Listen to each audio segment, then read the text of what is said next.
Good morning. Welcome back to the Industry 4.0 and Sustainable Supply Chain stage here at CogX. I am Kat Keeley. I'm the CEO of Beep and the founder of Frontline Live. And I am your MC for this stage for this final day. We have had the most fascinating and insightful conversations over the last couple of days. And I'm expecting today's to be better still. No pressure. In a second, I'm going to hand you over to Rukmini, and her panel will be talking about tracking the future. How can 4.0 tools revolutionize supply chains? Asset tracking is more important now than ever. How can it help businesses to get it right during this crazy crisis? How do labs protect the assets that they've been developing for years? How do we deal with social distancing? How do we know where things are to make sure we're most efficient? So with all of that, I'm going to hand you over to our moderator for this panel, Rukmini Prashad from the Digital Catapult. Hi everyone, thank you so much for joining me on today's webinar on tracking the future. My name is Rukmini Prasad and I'm an IoT product and partnership manager at the Digital Catapult. The Digital Catapult is a research and technology centre whose aim is to accelerate the early adoption of advanced digital technologies in the UK. We do this particularly within the manufacturing and creative industries, working with both industry and startups alike to intervene when we see market failure and develop innovative and exciting proofs of concept and accelerator programs to drive the use of exciting new technologies in the UK ecosystem. We also have a strong research and development department, which works to submit bids in a number of exciting areas. Joining me on today's panel are representatives from organizations we've had an opportunity to collaborate with in the past. So it's my pleasure to be joined today by Dr. Joe Handsaker, CEO at Elements Technology, offering software solutions helping the manufacturing industry to digitize their production with tracking and recording. Marco Da Silva, MD at Glock Systems, a company providing innovative asset tracking solutions in the logistics industry. Ali Miller, CCO at CoolZone, offering monitoring sensors used in healthcare, hospitality, and many other industries. And Neil Ryan, CEO of VRM Technology, an organization developing smart software solutions, helping to decrease the cost and increase energy efficiency in the built environment. In our discussion today, we explore how IoT and future networks can provide solutions to real-world problems for various industries. We will discuss asset tracking and condition monitoring, the importance of these new solutions and innovations in these trying times, and how it can help businesses stay afloat and efficient. It's worth bearing in mind when we say asset tracking, we are referring to knowing the geographical location as well as status and utilization patterns of your key assets. Also, when we say asset, we don't just mean a piece of machinery or a cog in your supply chain, but really anything of importance to you. As per the title of today's webinar, an asset could be medicine, large containers at sea, people within your factory, or even public bins within your city. So, asset tracking is about knowing the status of an item that is of importance to your organization. Please remember to submit any questions you have on the chat function on your screen, and we will cover these off during the Q&A. So, to open up today's discussion, I'd love to ask my host of panelists, what is the most exciting thing about asset tracking, and how do you feel it can truly transform businesses in today's world? Please talk me through an exciting use case or case study from our organization to bring this to life. I'll start with you, Joe. Okay, yeah. So for us, we kind of go down the order tracking side of things more than asset tracking, but it does still allow you to track probably your two biggest assets. So what your staff are doing, but also what the products are along the chain. So I'll use the example of Carpenter Additive, who we've got in Widnes. So during lockdown, they've been able to actually start production remotely. So they've had their office-based staff working from home, and they've been able to start orders, and then those orders will then be completed in the factory, by the production staff who are on site, and then everybody else in the office can still work from home. So what it's meant is they can actually keep going really without much disruption. So yeah, that's our really cool use case for us. It's that understanding what's happening, where it's happening, who's doing what and when. So it's building that picture, building that story of really what's happening in a factory. And I think across industries, that's what you're trying to do. You're trying to build a picture, trying to gain an understanding on things that you might not be able to otherwise. Brilliant. Thanks, Joe. Actually, it might be good to set a bit of context, just a one-liner around order tracking, if you can. Yeah. So, going back to that idea of building the question. So for me, as we explained in the kind of the masterclass we did last week, between order and asset tracking, you're trying to identify what's happened, when it's happened, who's done it, and where. So you're asking, and what asset tracking is doing in large part is you're thinking about the location, but order tracking really fills in those other three questions. So most people in manufacturing would know it as barcode or RFID. We use contactless technology to do it, and there's other technologies knocking around. But order tracking is that idea of really, tracking an order as you go along.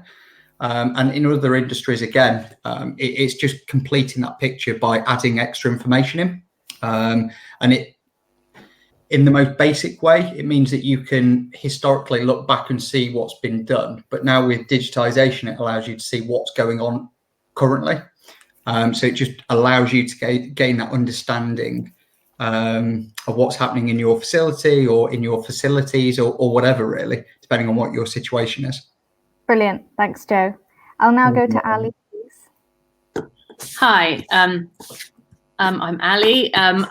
So to answer your question, for us, an example, how's this helped with the COVID situation? Well, one of the things is that our system is, of course, allows touch-free monitoring. So you can't go into anywhere and touch things. I was in the chemist the other day, and you're not allowed to pick up anything unless you're going to buy it.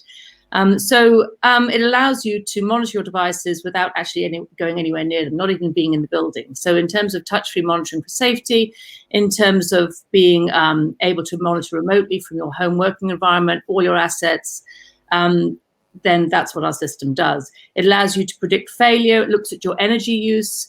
And so a lot of these units that we have, if they're not in use, their behavior changes when they're not in use. If you're talking about biomedical equipment, they can consume an awful lot more energy. They can fail. So we're looking at everything around energy and power detection as well to make sure that essential assets, which could be medicines, which could be food, which could be anything really that you need to track, make sure that they're kept safe. An example of some of the things that we've done during lockdown, in the food market, there's one of the major pasta manufacturers in the UK who supplies some of the very large supermarkets, and we all know how we couldn't get pasta in the beginning, and they had to up their production. And so suddenly they became a customer of ours. They suddenly rang us. We said, we need to get your equipment in there. We're looking at monitoring energy. We're looking at temperature, humidity, all these kinds of things. In the biomedical world, we've got customers who have never, sites in America who've never met us, heard of us, never met us. Some of these are storage of biomedical samples. Other people are collectors of biomedical samples. So people where they have patients going in and collecting plasma and all kinds of things for research. We've never met them. They've heard of us. They're struggling, and they've placed orders, and we've shipped equipment out to them, and they will just self-install. So not only does our system help, but in this environment where you can't actually go and put the system in for them, the fortunate thing for us is that we've designed our system so that it truly is plug and play in a way that people talk about, but sometimes it's not easily achieved. So all they need is a 13 amp plug. They can monitor all kinds of information from their assets. Great. Thank you, Ali. I'll now go over to you, Neil. Well, I guess in our business, we track energy. So for us, that means tracking assets, the state of assets, how they're used, what they're consuming, what people are doing. So people for us are still assets in it as well. So we're always looking to see, is something abnormal compared to what it should be or how it should be measured. So for us, I guess asset tracking gives the ability to fill in the blanks.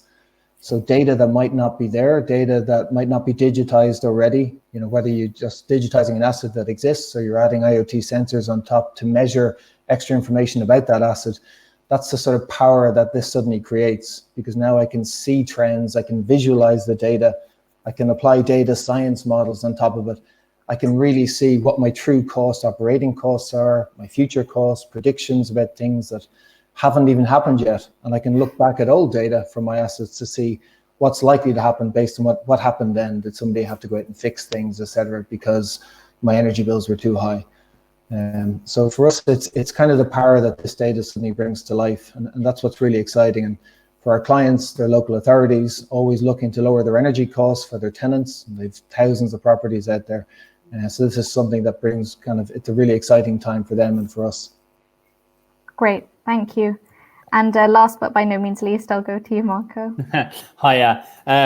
Well, I guess we are on the end of the chain of it, because we do asset trackers for transport companies, and obviously in times like this, it's important to know where in this case your trailers are, so you can manage your fleet effectively. As an example, we were working with a local company, which they've got around 700 plus trailers, and even in times like this, it's quite important because they were still renting out trailers when they had some around the corner. But again, they haven't had any visibility of their entire fleet, so that was costing them more money. While now with our self-sufficient tracking device, which it's a low-cost solution, it's low cost on installation as well, because it's self-powered, they are able to manage their fleet effectively. So, if they want a specific type of trailer, they will know instantly where it is. And these have been a massive help cost-wise for them. And also understand the behavior of their fleet, where they're moving, where they're going, and all those things. Yes. Great. Thanks, Marco.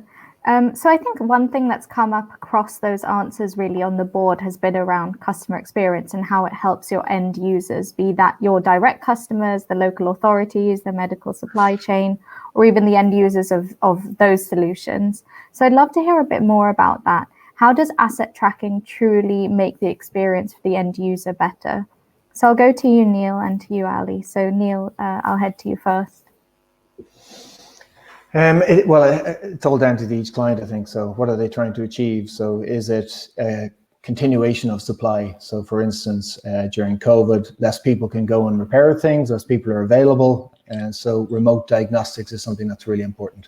So that's one thing, that having the data available virtually anywhere you need to have it in the right format. And the second thing maybe is cost. So for our clients, cost is a big factor. So at the end of the day, sometimes the tenants pay, sometimes the local authorities pay, and being able to budget and keep control of those costs and easily pinpoint where you can make the biggest savings with the least amount of investment. And I think that's what this type of data can give to them, or we look to give to them at least. And what's the user experience for the local authority in this case? Is there sort of a heat map they can see of energy across their various buildings? Yeah, because a lot of this is new as well. So like sometimes you're at risk of, giving them a car and they don't have a driving license, for instance. So you have to be wary of what they can do and how they can consume that information. So for us, it's very much a managed service. So feeding the information that's really relevant around, these are the things that are wrong. This is what you need to do to fix it. And that, instead of looking at a graph or charts, etc., that might mean nothing to them. So it's sort of piecemeal and know your customer type approach. I think that's important here. Okay, brilliant. Thanks. And Ali? So your question's about what the experience is like for them, yes? Is that correct? How does the end user, in your case, be that the pharmaceutical companies or in fact their end users, those who actually use the pharmacy and the medical equipment, how do they benefit from an asset tracking solution along the supply chain? Well, okay, so we are we're cross industry. So I've mentioned medicine, we're in food equipment manufacturing. So the key thing is that for them, I think, is that they have a lot of things that they want to monitor, a lot of key metrics that make a difference to their business in terms of reducing costs, providing continuity of service, and so on. And so for us, that means that sometimes what they're monitoring is on the move. If you think about the cold chain in medicine and in food, there are a lot of people who handle these products along the way, and being able to monitor these products all the way through the chain is really important. And people discover things that they didn't know. I mean, as a basic example, if you take temperature again, people will think that they're cooling to -20 to keep something safe in the food. We've dealt with some large fast food organizations who maybe think that some vital food that it should be kept to -20 is actually the average temperature over a period of 3 months might be more like -11. We've got people who think that they're cooling things on their service contract or to keep it safe to -15, and they're cooling to -30. When you then start to move and have a distribution channel, then there are gaps in that people may not know what's happening. So with our system, you can monitor statically, you can monitor mobile, and we also log all the history. So even if you do happen to lose connection, you're using a cellular connection, the whole cellular network goes down, which I don't know whether any of you experienced, but during this COVID time, it's been fairly challenging in some of the networks. Then we log all the history, and that's automatically recovered. So we're just basically providing peace of mind. An awful lot of people are so relieved when they've got our system. Existing customers are so relieved they've got our system. It's allowed them to keep working. New customers are delighted that we've been able to supply to them in this period. And so it gives them peace of mind. It lets them know what's going on. It lets them change their business practices to adapt to this new world, using fewer people, optimize processes, and so on, because it provides them an insight into really what's going on. Great. Thank you so much. I think actually leading on from that, we've heard a lot about the benefits now, and I suppose the great things that come with asset tracking. But I'd be interested to hear, Joe and Marco, what you think are the main challenges that come with adopting an asset tracking solution. It seems like it's quite apparent to a lot of businesses. You can save time, money, efficiency. What holds businesses back from adopting this technology? Joe, I'll start with you. Yeah, so I think to start off, it's understanding the benefits of it. So actually having somebody who understands the technology and understands how to use it. It's all well and good kind of putting some technology in, but if you're not using it to solve a problem or to answer a question, it's largely pointless. So one of the things that I always find really helpful for a company is just trying to find a tech person, just even someone who's just interested to have a play. I think the ability to actually be able to work out a return on investment is another thing. An unknown return on investment is such a barrier to so many companies.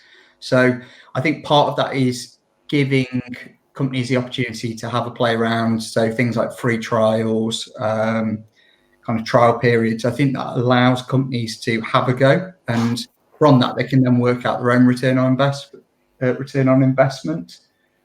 What else? Yeah, I'd say they're probably the two main things, that idea of kind of justifying the cost and then finding the right way to use it. So for example, so with our free trial, somebody bought one or signed up for one, on Thursday, sent out a package on Friday. And later this afternoon, I'm jumping on a Zoom call to kind of talk through how they can actually use it. And their words are, I'm sure this can help us. I'm just trying to find the right way to use it. You actually see the help of understanding how to best fit the technology around their processes, around their current technologies, and rather than it trying to compete with them and make it work together. Actually, that is a challenge, but there's always help there, and companies can always help you do that. I'm sure all of us, if a customer comes to us and says, well, I'm not really sure how to use it, it seems good, but I just need some help. We're all problem solvers, so we're all actually quite enjoy the challenge of kind of taking that on. So rather than lifting and shifting the technology into identical kind of uses across multiple businesses, it's really about figuring out, I suppose, the value of the important asset in your organization and kind of adapting the solution to fit that specifically. Yeah, definitely. I'd agree with that, definitely. Brilliant. And Marco, over to you. Yeah, from our perspective, and as Joe mentioned, we always try to get someone that is a bit more techy, because if you approach, a fleet manager, for example, that's been in a company for years, and you're going to start talking about asset tracking, and where they can locate their trailers and all those things, what they're going to tell you is, oh, I know where all those trailers are. I know where everything is. So, why do I need, an asset tracking for our trailers when I know all of where all of them are at one point. So this is one of the main challenges we find to get into companies. But again, we're trying to solve problems, and that's why we offer them, free trials. We offer them a few devices so they can install on their trailers and see the actual benefit of it. But yes, that's our main challenge, even though we're here to help them, because that will save them money further down the line.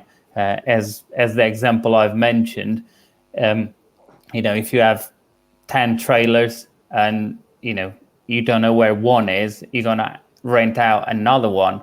So it's an added cost to the business, and I think this is another problem where companies are sort of afraid. It's not afraid, but I think you know what I mean. Just trying to, you kind of creating them problems where they know they exist, but they don't want to see they are there.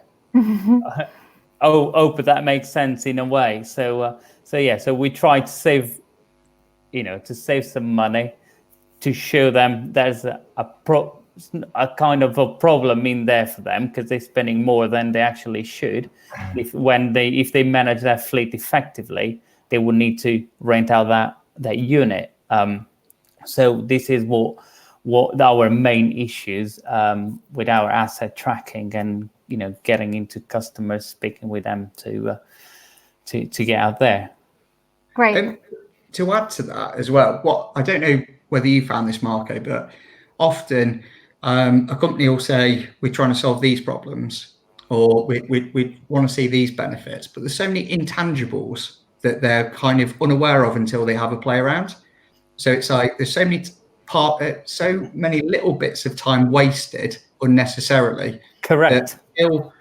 It's kind of, unless there's something that solves those, they wouldn't have even realized they were there.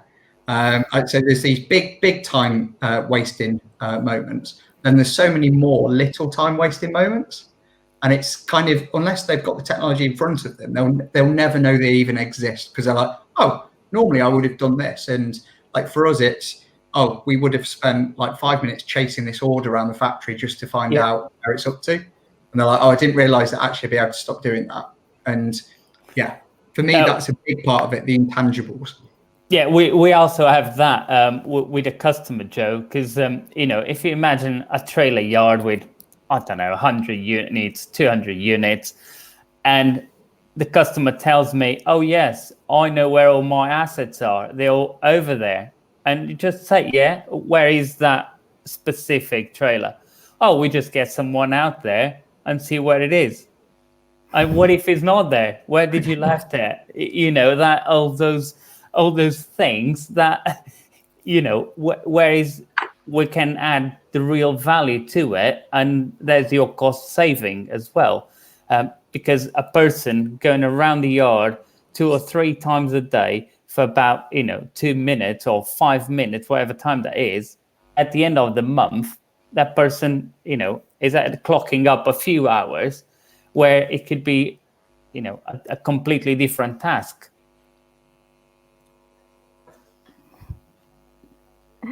Great. Thanks so much. I think I have a thought off the back of that, actually. So, Ali, I mean, say an organization has kind of ordered their free trials, they're sort of giving it all a go. What are the main things that these organizations should consider when it comes to adopting new technologies? An organization that's at the beginning of its digital transformation journey, how can it kind of use these free trials to the best of its ability and really embed the technology within their organization in a meaningful way? Well, one thing I would say is that we tend not to trial now. We did that. We've been in business quite a few years. We did trial with people, and it's an important first stage in basically progressing your own company to be able to get your technology out there to as many people as possible and understand what their experience is like. So we've tried to change our technology both in all kinds of aspects over the years to make sure that the adoption is extremely easy, and the price barrier is not such that you have to think long and hard about it, and the technical experience you need to start is like not there. You don't need a team of technical people. So what we tend to do is we'll tend to sell a small system, and now we would encourage. So it's like a trial. We tend to encourage people who don't know where to start. Just try and think of one area where you think you might have pain, or one area where you don't think you know what's happening in your business and you think you'd like to, and that way they can start. And we've had people, who've had payback in our system in like a month. And that's not just because that, and that's for people that haven't even lost stock or anything. That's just because it allows them to optimize energy use. It allows them to reduce staff and focus on other things and that kind of thing. So the other thing I'd say is that don't limit yourself to thinking that you just want to connect one particular area of your business, because once you get in, once you start, it's like a Trojan horse, and people just then pay, can you do this and can you do that? And what you don't want to go and do is buy this system for this and another system for this. So where we've succeeded a lot, and I was just at one of the very large, one of the top 10 pharmaceutical biomedical companies last week, who bought a lot of equipment from us in a really amazing facility they've got up near Oxford. And they said one of the reasons that they loved us and they bought from us is we don't stand still. We're always pushing the boundaries. And although they started with temperature monitoring, they've moved into energy, they've moved into pressure, they've moved into occupancy, they've moved into all kinds of areas with us. And they're looking to do vibration, remote they're not using anything in vans at the moment in distribution, which they're going to. And they're looking for us for also monitoring of some of their other critical systems that they already have systems for, but that are local alarms, and we can do secondary monitoring of that. So I think that with a customer, we'd say, just get started, don't overthink it. And the cost it takes for you to analyze and overthink, you could have put a system in and trialed it, and don't limit yourself to something that is just monolithic, a singular approach to monitoring. Look at something that's broad. Great, thank you so much. And Neil, I know you mentioned earlier you've been working with local authorities at VRM Technology. It would be great to hear a bit more about how your solution is kicking in during COVID-19 and how are you helping those authorities keep their local residents connected, safe, and with their energy and heating on. I guess maybe an example might be Croydon Council that we're starting to do a lot of work with. So at the very beginning of it, one of the things that we always try and do with the customer is have something small to start with. So because this is maybe new to them, what's the singular objective that we can look to achieve? And be clear on both sides how we're going to measure that. what the milestones are, and how long it's going to take to get there, and what the end result looks like when you do get there, and how you might expand on that. With them, they wanted to get a good assessment of all of the properties that they have and all of the costs to serve those properties in terms of heat. So they use communal and district heating, so centralized heating, feeding it out to many properties. And so what we looked to do at the start was, could we gather enough information to show them the state of what that's in now? How could they do that really cost effectively? And then show them a way to take that to the next stage to start making major savings. So over the course of 2 months, you start off and you gather the information, you add sensors in, and at the end of the 2-month period, we define the savings, which in their case should be something like 40%, so quite large savings in terms of energy and cost. And those costs go on to residents. So everybody's worried at the moment around what's going to happen, and are people going to have enough money? And these residents are tenants, some of them are social housing, some of them are freeholders. So the cost to serve is important to everybody. So whether you're paying for it on their behalf or they're having to pay for it. So for us, those type of things, adding tech, adding asset tracking, adding state play in terms of the assets, energy monitoring, all of that feeds in. It's kind of a big melting pot, and the clients definitely would then rely on us and I guess our peers there to manage that data and to present it in a format that's really usable and that hits the objectives that I talked about at the start. Great, thank you. And could you provide some more context in terms of the sensors you deploy? What is the key information that these councils are after? Some of it is around consumption, which is obviously important. So billing systems, notoriously, unless there's maybe smart meters involved, mightn't give you accurate data. For instance, if you need data every 15 minutes. And so if I want to get data around heat or energy use or gas consumption really, really quickly, and that's one thing. So you might add simple sensors to a gas meter as an example. If I wanted to know temperature, so what temperature does a resident like to keep their flat at, I'd put in a temperature sensor. I might add in a humidity sensor on the back of that because I want to give them warnings around when, for instance, mold might grow. So you're in a tower block, you've nowhere to hang your laundry, you dry it in your living room, and unless you're opening the windows, which you're probably not doing in winter, you have a good chance of black mold growing, for instance. So adding sensors that give multi-purpose. So monitoring one thing, a state, a temperature, and another thing, which is something that might occur unless something is done. Vibration sensors in plant rooms, for instance. Monitoring electricity use in plant rooms would be a kind of a constant thing that we look at. So when the electricity goes up in an asset, maybe it means that either the asset isn't functioning properly or it might start to break down in the future. So it's a myriad of things that we look to do, and it's not always like for like in every client case because their objectives differ slightly. Mm-hmm. It's not always about money. Sometimes it's about service and continuity of service to residents like you talked about. Thanks so much. We've had a few questions come in, and there's one I'd like to talk about in particular I think will be really interesting, which is around data and how do you keep the data secure of all the information that's coming in. So the question we have is, the underlying principle of Industry 4.0 is that all systems are connected to the internet. How do we mitigate the risk of cyber criminals breaking in, taking control? Essentially, how do you within your businesses manage and store the data that's produced and ensure this is kept securely? So Joe, I'd like to go to you and Neil as well, because I think obviously the data that you're capturing is really end user data about how people within their homes are living. So it'd be interesting to hear how that's kept securely. So Joe, we'll go to you first and then over to you, Neil. Yeah, so we basically done ours to the levels that Rolls-Royce request. So we've got a link early doors, actually through an event, Digital Catapult now. And we spoke to them and said, if we were to work with either you or your supply chain in the future, what levels of security would you need? So the first thing was to have a UK-based server with one of the major companies. So we've got Microsoft, Azure. I think we've got a server and a backup server in the UK. So there's a two-factor encryption when you're logging in. And what else we got? Probably the main thing that we do, which so this is probably one of the key things with all startups. So we have an independent pen test.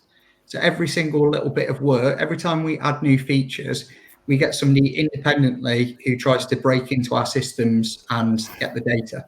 So we hire somebody to do that, to basically try and break down our systems.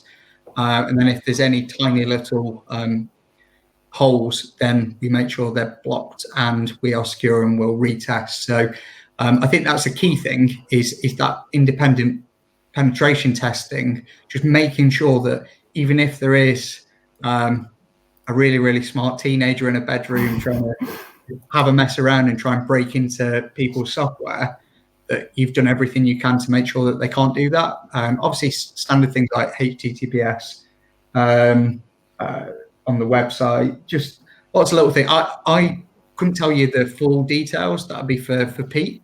But all I know is that, so my CTO, he's come from a background working with NHS data, Manchester Metropolitan Police, what else?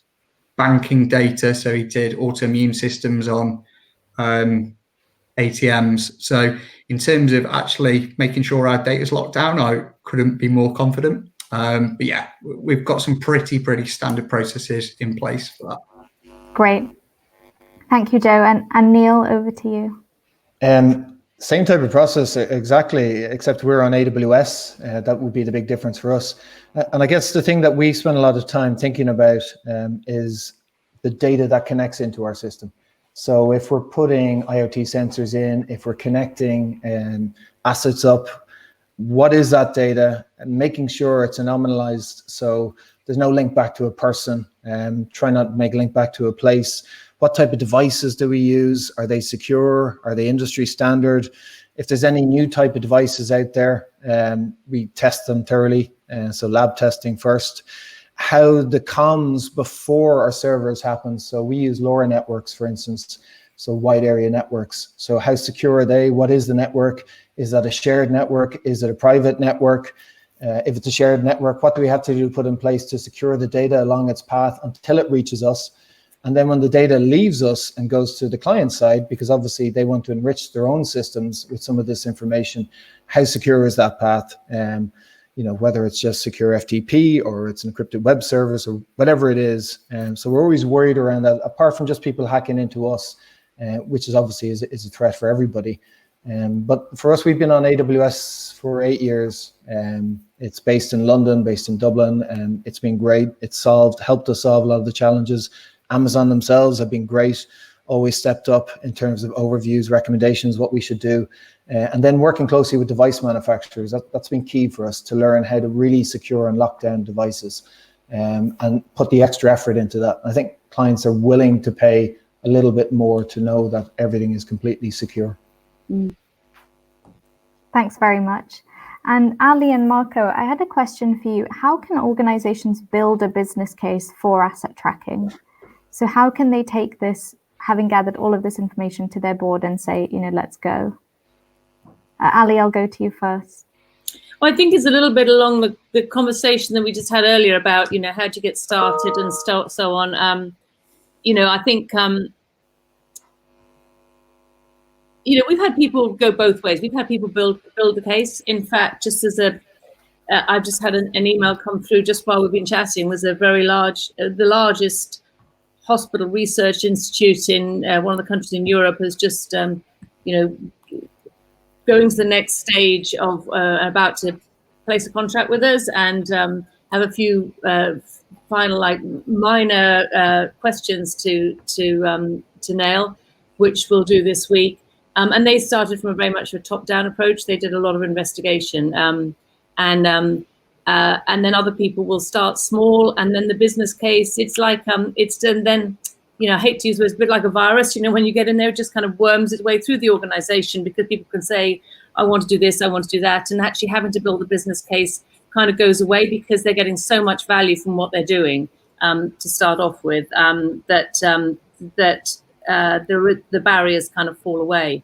So people do it from both ways. I suppose if you're starting to build a business case, you have to have knowledge about what it is you're trying to do. You have to know where things are going wrong, what could be improved, what the cost implications of that are. And therein lies the problem. That, yeah, IoT for people is so new, and it's pretty new still, and people don't really appreciate what it can do for them. So they might build a business case, but actually once they get started, it might not be that valid.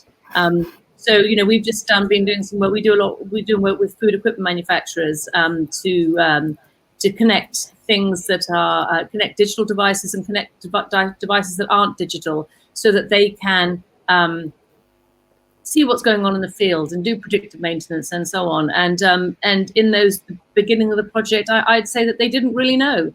But when you start getting involved in it, then they do know. And that's when the business case really starts. I'd say get going, experience it, build the business case once you start to get some knowledge. Great. Thanks very much. And Marco, over to you. Yeah, I'll just got a quick line to say, pretty much, don't be afraid of what you might find that you didn't know. We're here to, you know, obviously to help you out with your savings and give you savings. Again, we don't use GSM device, so they are not as expensive as you think. So I would say just go for it, just try it, and then engage with it, because it will help you, even you think that it won't. And what do you mean when you say, you know, don't be afraid of what you might find out? That goes back to the conversation with Joe. Those little things, you know, if you think your person A going around the yard, you know, every single day, try to find a specific asset, you know, and that will all add up to, you know, you can use that cost to buy a system that will give you that by just clicking on a button, pretty much, and you know where your assets are.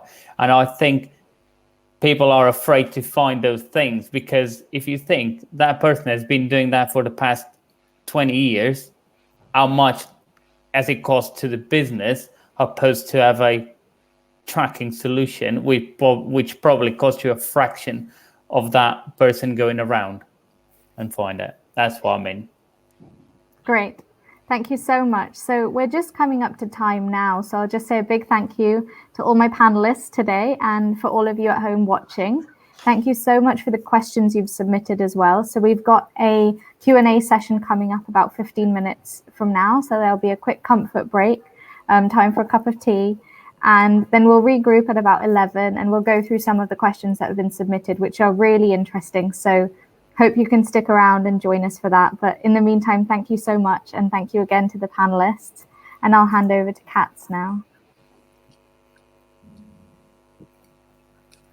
Thank you so much, Rukmani. What a fantastic conversation. Thank you so much again. Great panel. I'm hoping that you enjoyed it as much as I did.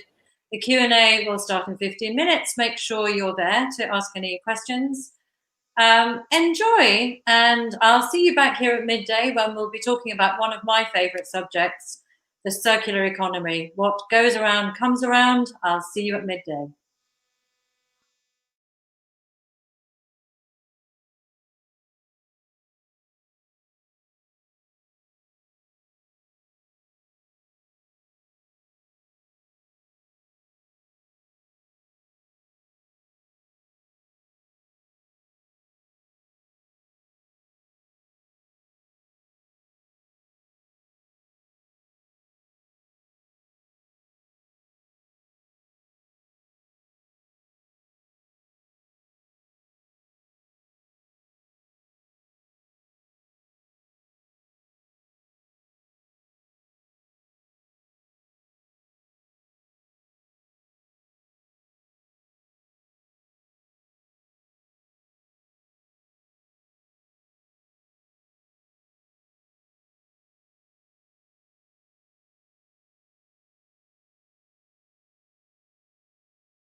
Good afternoon and welcome back to the Industry 4.0 and Sustainable Supply Chain stage here at CogX.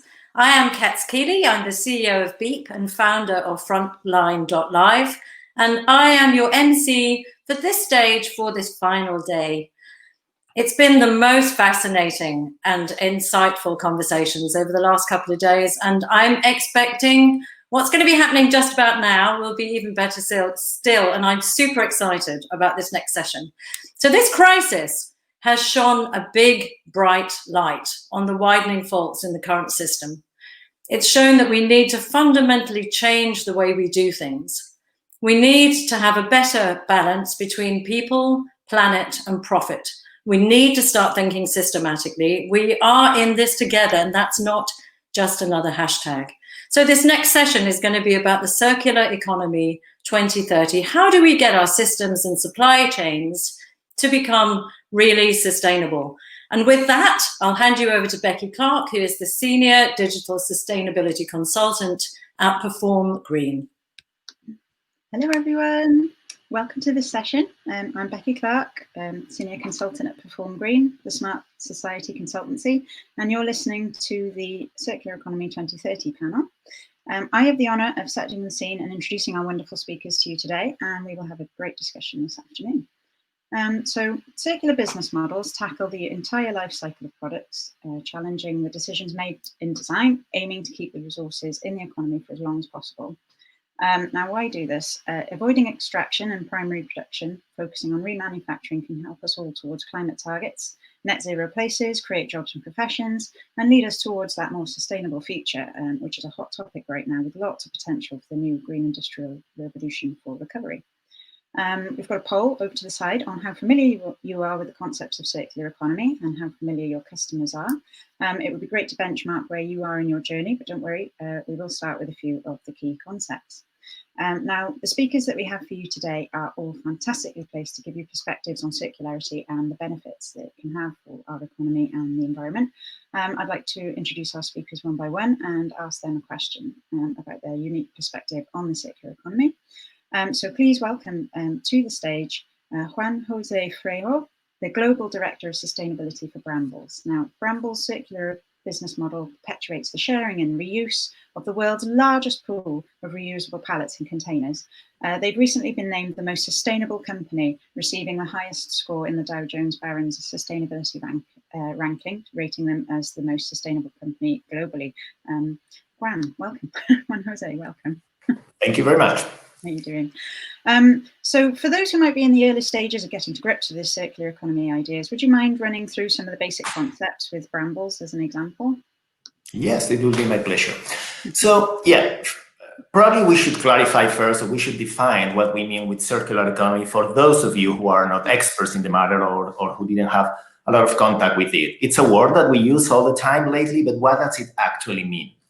And for me, circular economy is an alternative. It's an alternative to an existing system, to the system that we have used for the last 2 centuries to operate production, to operate industrial activities. Since the Industrial Revolution, we have been operating with this model called, I created here some very technological slides, the linear model. This is what we have been using.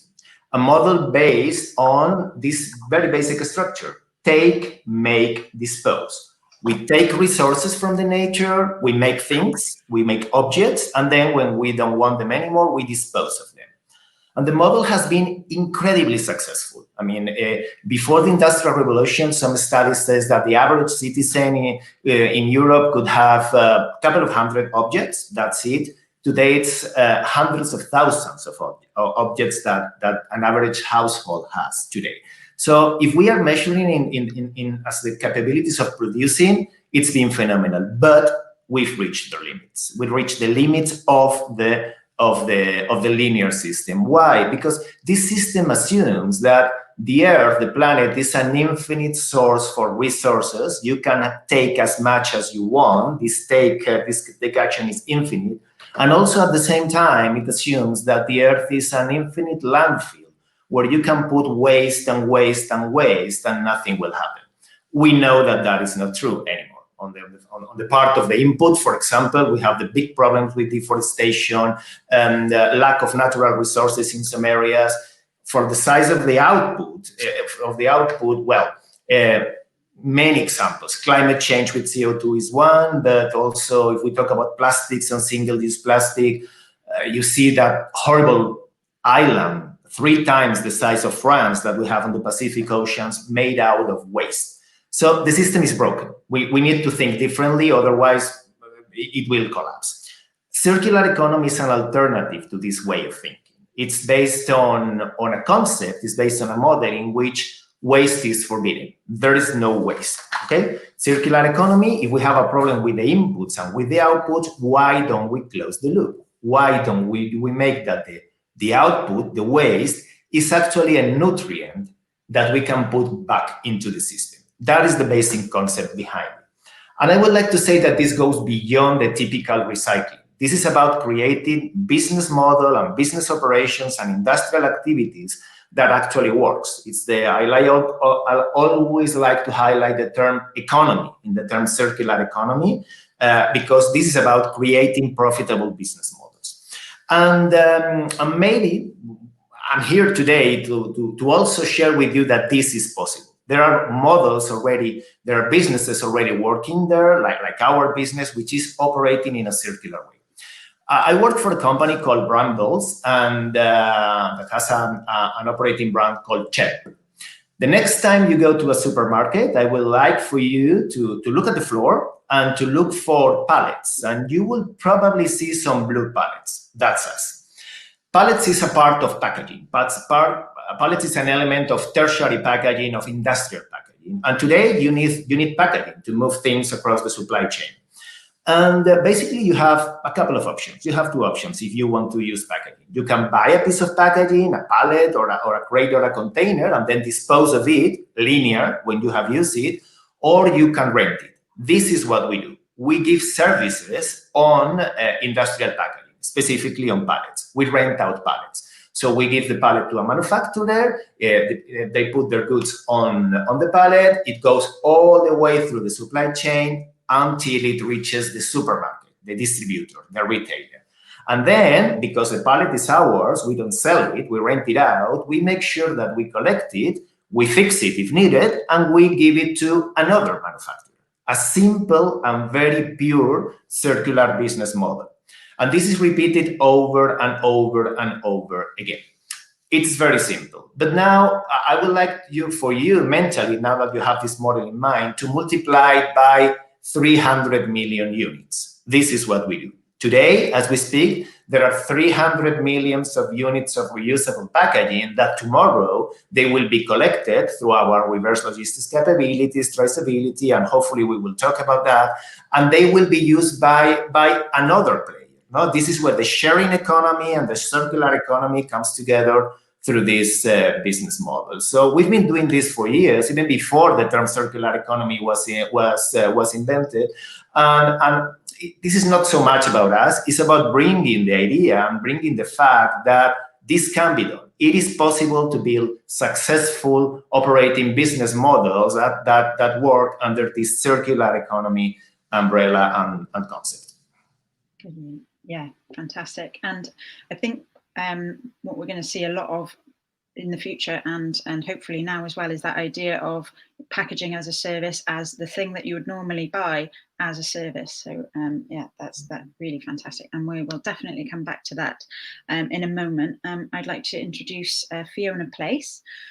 Fiona Place is the Sustainable Supply Chain Management Practitioner at Anthesis Group, working on the evidence base for supply chain strategy, targeted design of solutions for clients. Hello, Fiona. Hello, Becky. Hi. So given what you do at Anthesis and what Anthesis does for its clients, how would you suggest an organisation get started with getting to grips with their supply chain, let alone adding circularity to it?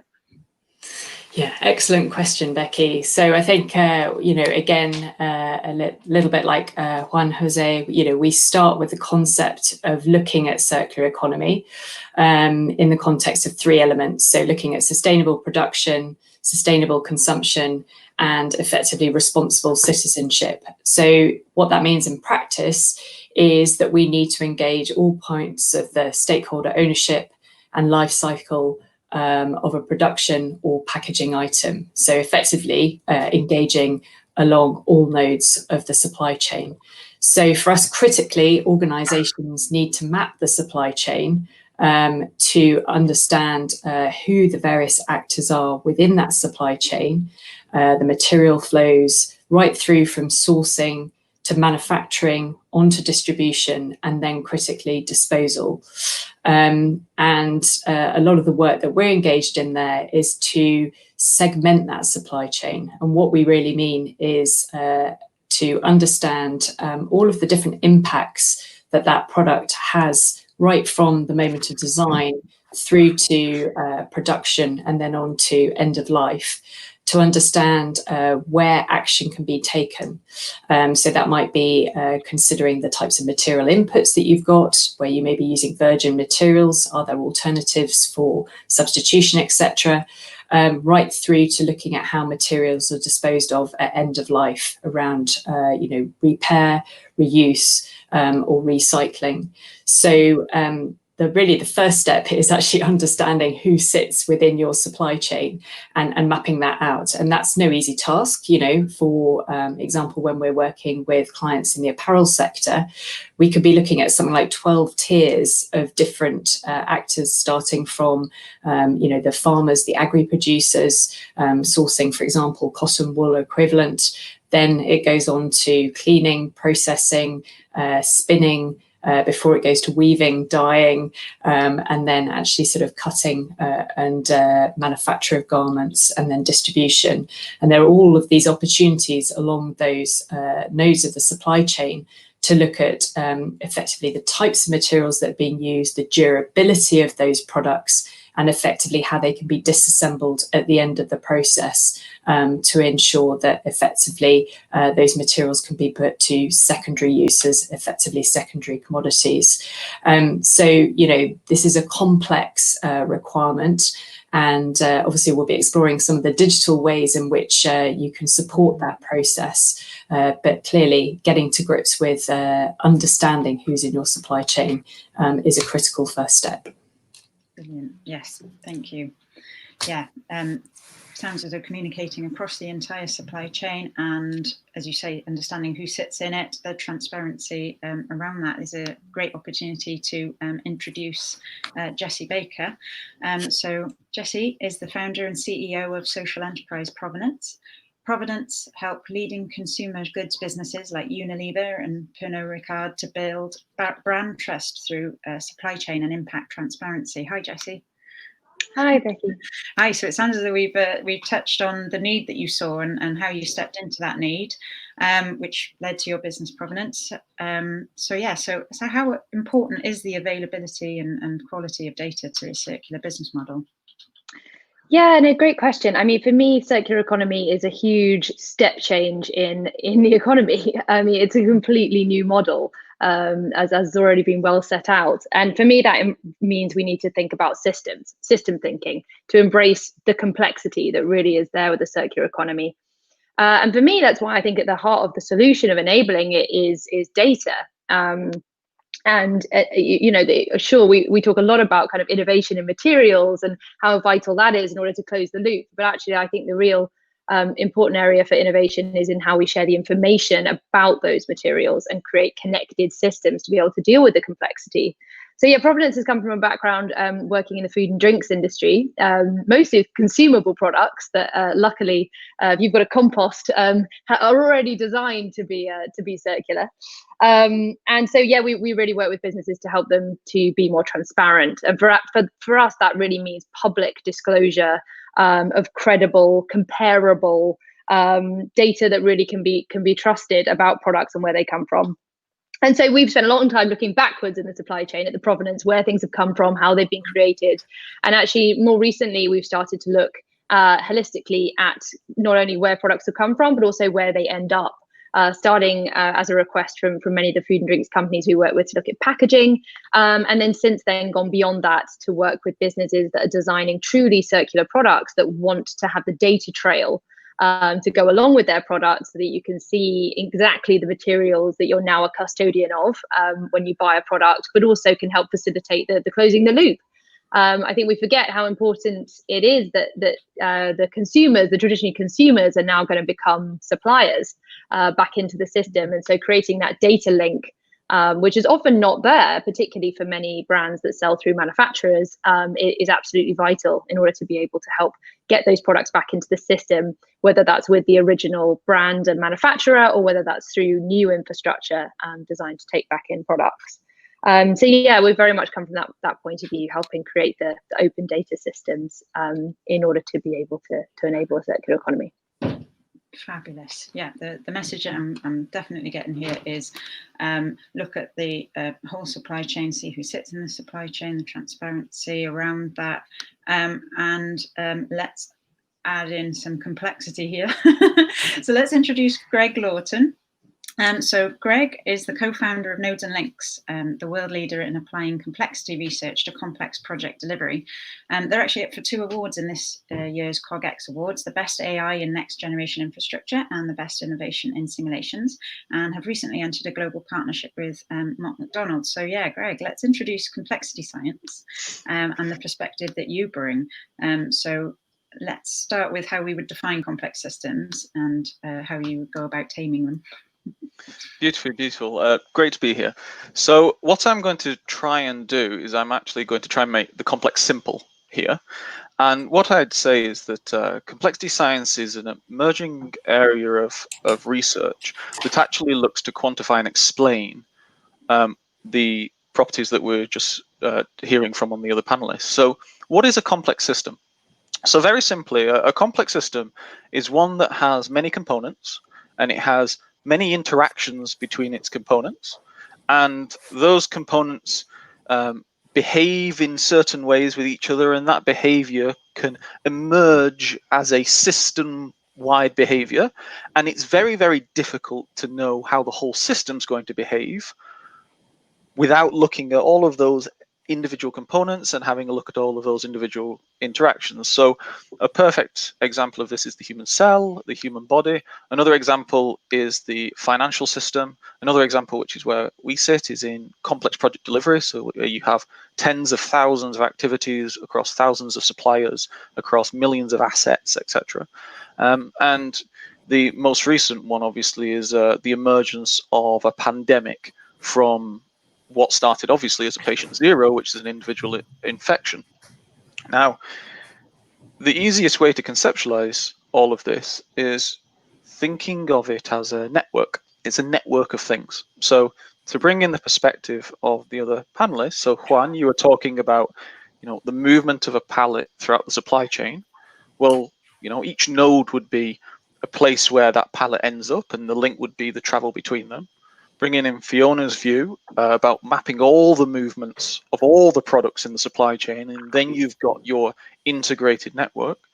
And then bringing Jesse there, it's putting the time element to that and seeing how everything moves over time, so how the system behaves. But knowing how a system behaves is just one part of the battle. We've then got the second part of the battle, which is, right, so how do we control this thing? And key thinking here is that to accept we're never actually going to be fully in control of these complex systems. They're not linear. You can't hit them with a stick and they behave in the way you want them to behave. Perfect example, this is medicine. There's lots of side effects to lots of drugs. You can't just get a drug that cures a disease with no side effects.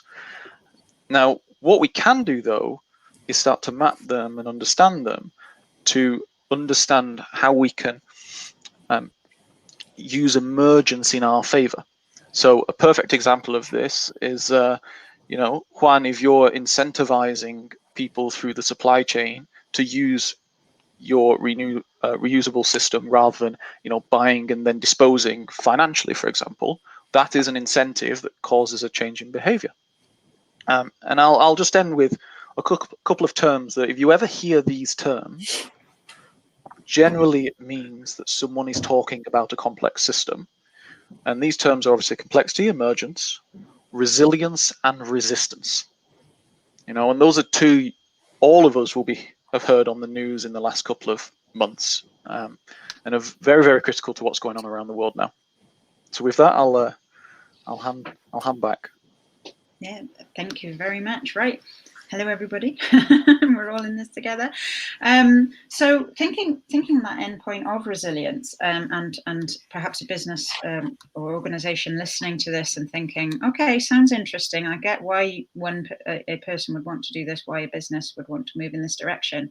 But what about risks in the supply chain and the sort of treatment of risk? You've got your supply chain nice and neat, how you like it, you understand it all. When you change things, you introduce uncertainty and complexity. So yeah, who would like to go for a sort of risk management, risk awareness question? Greg. Well, who wants to say that? I can jump straight in. Mm-hmm. Okay, beautiful. So first of all, it's thinking about what is our total goal of this system, a supply chain system. So if it can be sustainability, it can be efficiency, it can be anything. Obviously, we're having a conversation about sustainability, so let's pick that one. Now, our goal is to be sustainable across time, which fundamentally means that what our goal is to be sustainable across a number of different states. So you're going to have a perfect day, you're going to have some bad days, some days it's going to rain, some days it's going to not, some days suppliers are going to deliver, some days they're not, etc. But our goal is to have the best system across that whole period of time. Risk really comes about when there is variance in that whole system. Where we can accidentally amplify risk is where we try and optimize for a single system. So where we try to be overly lean in the whole process, because if we're overly lean, we're assuming that the long tails don't exist. A pandemic will never happen in this world.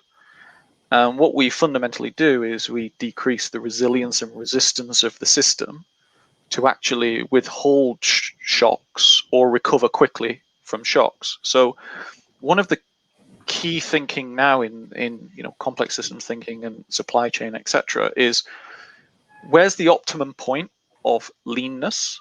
And then where do we need to have a bit of buffer to allow for that level of variance? And also, how do we actively track these supply chains, these systems over time, to make sure that we're aware of when things could potentially be going awry? So what I do think is that this level of thinking is going to be front and center of risk management in companies for the next 10 years. 2020 is the year of complex systems failures. It is really what it is about, and people are going to be really putting this at the forefront of board level thinking. Yeah, if I could just build on that. Sorry, Juan Jose. But just very quickly, I think the critical thing here is about businesses sort of understanding which region or brand or product is actually causing or driving the most impacts, and therefore being able to actually cut across to understand which materials or technologies are driving that impact in order to identify the key suppliers who could actually be engaged to address these risks, because effectively for every risk there's also an opportunity, with shortening of supply chains, which we're starting to see in certain instances as an output from the COVID-19 pandemic, also rationalization of the number of lines, which all feeds into actually the piece around sort of circularity and reimagining sort of product design. We need to consider what is needed to potentially reduce these risks, but conversely, where the sort of new frontiers lie and the new opportunities within that. So the simplification of supply chains, certainly can and will contribute in part to addressing some of these issues. Yeah, and just if you allow me, I think you touched on a very important point, which is the opportunity field. I mean, when we do sustainability, when we do circular economy, thinking just about risks, that's all sustainability. In the old days, we used to be We used to care about reducing waste, reducing the impacts in the environment, etc. Of course, we need to do that. But sustainability and circular economy is not just for that. It's about finding new opportunities. And I'm really happy to see that lately, even in the risk departments of big companies, of our company in particular, we are looking as much as opportunities as we are doing it with risks. This is about being more efficient. This is about creating differentiators. This is about opening new fields for having more revenue. This is the real value of what it brings. So again, I invite everyone to change a little bit the mindset. Of course, take care about the risks, and that is the basic line. But then immediately after those are solved, go into the opportunity field with things like I just said. Yeah, great. And I totally agree with you, JJ. I think there's huge opportunities here. I think the tricky bit there, though, and I think from companies we've worked with, like a lot of our work is about taking things that are traditionally reducing bottom line, reducing risk, increasing efficiency, and helping them use that to grow their brand, grow brand value, grow brand trust, communicate with a new Gen Z millennial customer that wants to see more information about the impact of the products they're buying. But I think the tricky bit here comes often with the, and I think circular economy, the economy being the key thing, is the nature of the corporation, how businesses are set up today.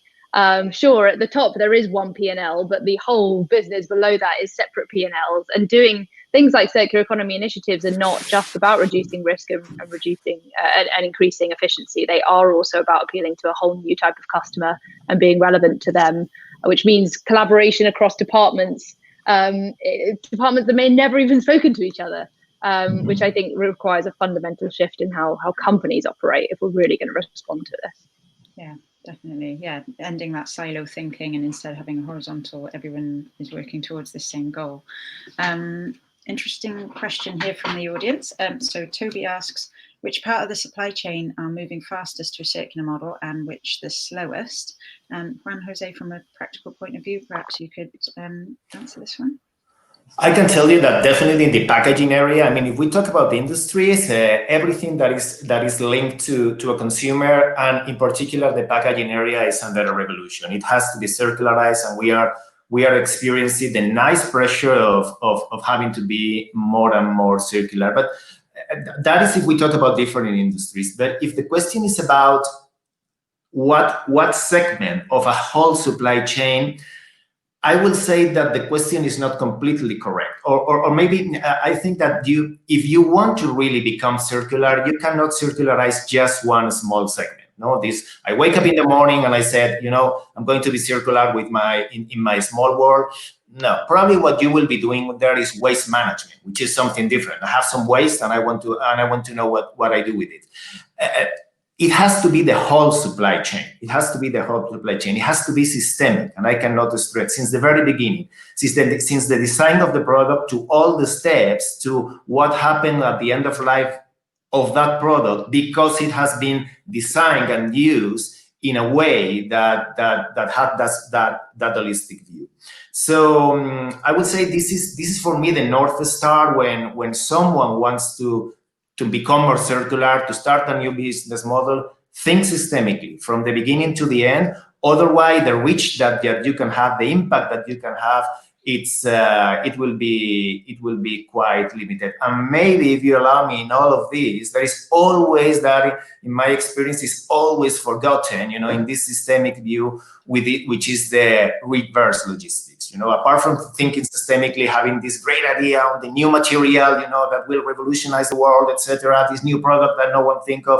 At the end, you need to recover your stuff. You need to reuse it. You need to, and reverse logistics is always, because it is not sexy. It is always the big forgotten one. And without that, the whole system cannot work properly. So that's just some thoughts. Oh, that's good. Yes. And Jessie, I think you had sort of an example of that. You mentioned that customers could eventually become your suppliers. Would you mind sort of expanding on that? Yeah, absolutely. I mean, so Provenance is more recently started working in circular economy, and our first entry point was in packaging. But recently we've done a project working with two Dutch companies, Opping and Niaga, who have taken an absolutely revolutionary approach to completely redesigning products. And they've started with the mattress, I think 8.2 million mattresses just in the US alone make their way to landfill. And of course, recently we've seen the explosion of the, name a first name and there's probably a mattress company.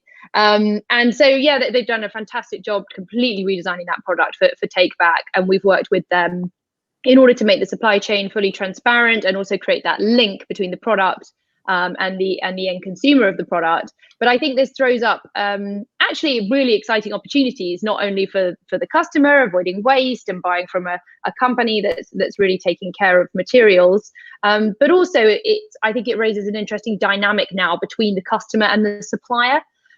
We're so used to in supply chains sourcing from suppliers. We're not used to sourcing from our customers, and what kind of that can do in terms of pricing. If you have 1.2 million products out with your customers with a get £5 if you come back and trade them in incentive, if you can flux that incentive in line with the price of the materials, like you suddenly create a whole new way of sourcing and understanding kind of the prices for your materials going into the system. So I think there's just a myriad of kind of opportunities looking at creating products in this way, from reducing the prices of materials. Customer engagement, I think, is a whole new thing as well. You've suddenly got a digital relationship to your customer through a product, which we've been talking about for a long time in the tech world through Internet of Things and conversations like that. But this is a real catalyst for that on millions of products rather than just your occasional smart things. But yeah, no, that product's in market now. Happy to share around some links if people are interested. But it's for me a great example of a real circular economy in action. Very cool, very cool. Yeah, and so collaboration is key, and it sounds as though when you're getting started or trying to get supply chains to be sustainable, then you have a job sort of convincing your partners across the whole supply chain. Has anyone got any sort of comments on how would you get partners on board, customers, suppliers? How would you start those conversations? I guess I'm looking at you, Juan Jose, as the yeah, sorry, I don't want to monopolize that, but we have some actual experience of that. So yeah, once you build that circular business model, also you can build a lot of other opportunities based on those circular foundations, collaboration opportunities. And we are in a technology conference there. And I should say that technology is the key to unlock all these collaboration opportunities, and that is true partially. There is one component that sometimes we forget that is indispensable to activate any collaboration, which is trust. Of course, you need to have the data. You need to have the information to see where the collaboration could be, how to unlock all those opportunities. For instance, in our case, because we have visibility of all the pallets, all the packaging going in one direction and another, it's a unique opportunity to create continuous loops of transportation, eliminating empty trucks. 20% of the trucks that are driven today in Europe, more than 20% are driven empty. If you have the visibility, you can say, okay, this is where I can match lanes and I can reduce costs, CO2 emissions, and increase efficiencies, etc. Great, that's the data. The most difficult thing, and that takes years, is to build the trust. So we operate with open books. We operate with this willingness to work together, and that we had technology for collaboration since 10 years, 15 years ago. I remember that. But what really changed the market, what really changed and started a whole new landscape of opportunities, in our particular case, trust and credibility. Trust and credibility, super, super important. Yes. Does anyone else want to weigh in on trust and credibility? Yeah, that links a little bit to our work as well. I was just going to mention, I suppose, we're here at a tech conference, so why not bring up some deep tech? So Provenance has been working for a long time in the blockchain supply chain space and looking at how we might create trust through technology. And I completely agree with JJ. I actually think trust is such a complex topic, and it's such an important foundation for so many of these things that I don't think technology is just going to come along and remove the need from it. But it's certainly something we've thought a lot about. Like, it's not just about opening up the data and the systems. You have to have trust in those systems. And a lot of our work has been focused on establishing credibility and proof when it comes to the impact of materials, what the materials are, making sure you can really trust that information, because if we're now seeing this as a potential supply into somebody else's supply chain, it's absolutely vital that the thing is the thing, and that data preservation and trust. But also I think it's also about creating relationships across networks. Like we've seen amazing innovation at web scale, right? But they've all been essentially just peer to peer. Building on some of the points on complexity, we have to try and create some trusted networks that go peer to peer to peer, because supply chains don't have lots of connections across them. And that's what we've spent a lot of time looking at in provenance, is how you can ensure trust and credibility when you're several degrees removed along the supply chain. Yeah, fabulous. Becky, if maybe I could sort of highlight that through an example that we've been working on that very much builds on what Jessie's been saying there. So one of the active programs we're involved in at the moment is Marine Shift 360. And this basically is a program run by the marine industry, because effectively they've been under the spotlight to make advances in closed loop product design, moving away from the take, make, waste approach. And critically, what those parties, so there's 7 businesses across sort of plastics, across actual sort of big yachting companies, resin companies, etc., have done, is they've come together in order to effectively quantify the environmental impacts of their product's full life cycle. And so the actual tool enables us to harness data on things like the bill of materials and all of the different nodes of that value chain in the production of those individual products. And that enables the user to make informed decisions at the design stage around how it can reduce the impact. So obviously, this goes back to increasing efficiency, reducing costs, but it's also about innovation in design, so that we're using materials for that have got that potential for durability and for the future. And it's really fascinating process, because it's completely relied on that need for peer-to-peer collaboration, sharing of information, data exchange, so that these individual entities aren't working in silos, and that those different suppliers are coming together. And this has been actually motivated by consumer demand alongside expected changes to legislation. So I think it's a really fascinating example for people to look at in terms of circular economy principles in practice, and it draws on some of the indicators method developed by the Ellen MacArthur Foundation as part of the EU Life Funded project. Brilliant. Yes, thank you. That is a really good example, and I recommend everyone check it out, definitely. So in the remaining time that we have left, because time has absolutely flown, so what's your sort of visions for a more circular system? So if it was up to you, how would you go about getting people to move in this direction, and what would that sort of look like? Who would like to go first? Juan, was that? Go. Okay. Okay. Sorry. For me, there is one critical element, which is education. I mean, when we go to universities, to business school, we are taught to think linearly. I mean, I've been lecturing in a couple of universities, logistics, supply chain, etc. It's all linear. So at the end, the people who is responsible for creating new business model, for operating supply chains, etc., they think that way. Young generations is a little bit different, but for me, this needs to start with teaching this new way of thinking, this new way of building systems. Otherwise, the limits of our thought process will be very narrow, and we will not be able. So that for me is something that is very much forgotten, and we need to stress it as much as possible. That's what we're here today, by the way, to share the message. It is possible. Let's make it happen. Yeah, great. So thinking about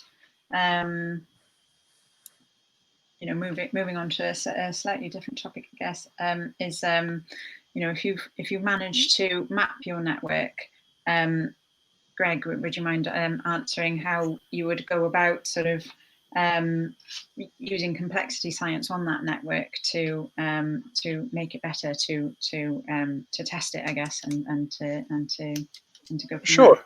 Sure, and I'll build on what Han was saying there about education. So we're now living in the age of networks. The biggest businesses in the world are fundamentally businesses predicated on networks. So Google has mapped the World Wide Web, Facebook has mapped the social network, LinkedIn has mapped the professional networks, and the list goes on and on. After the 2009 financial crisis, the governments around the world and the banks around the world are now mapping the financial networks. Part of this is in the requirements of the Basel frameworks. That's what we're living in, and talking about networks and talking about complexity is just the next evolution in systems thinking, which has been in engineering and design for decades now. And to actually start to understand these complex systems isn't actually difficult at all to begin with. The first step is very, very simple. You just have to map it. And if you can't map all of it, you map part of it.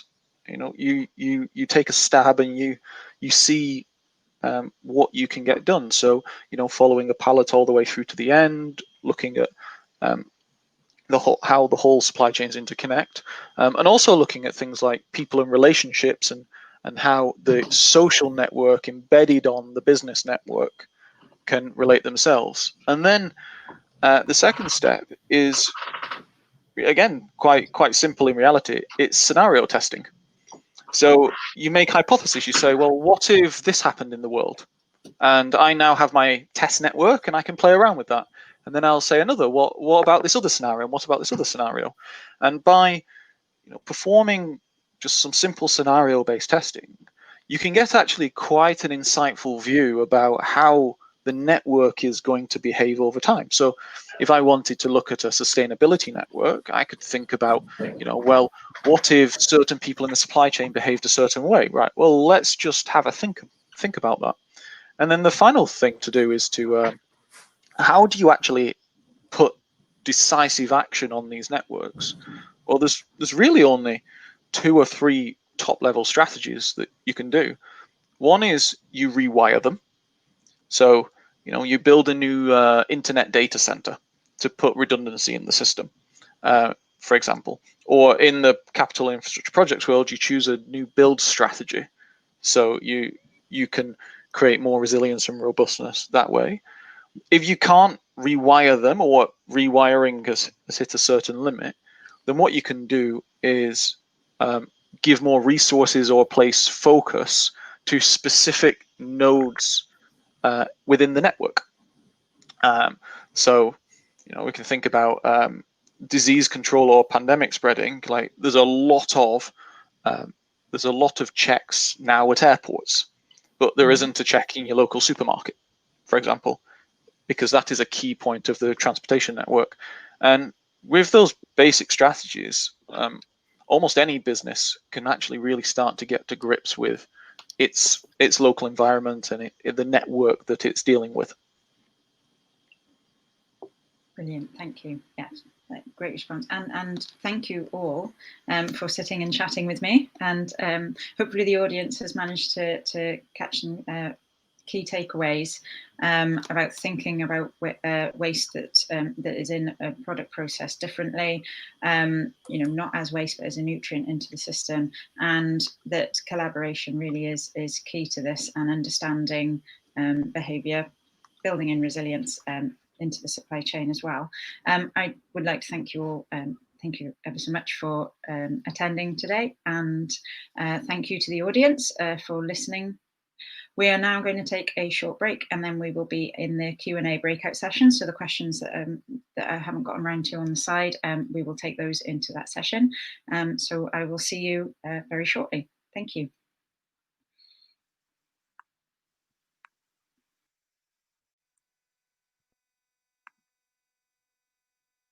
What an absolutely fantastic conversation. Thank you so much. There is nothing more important than the conversation you've just heard.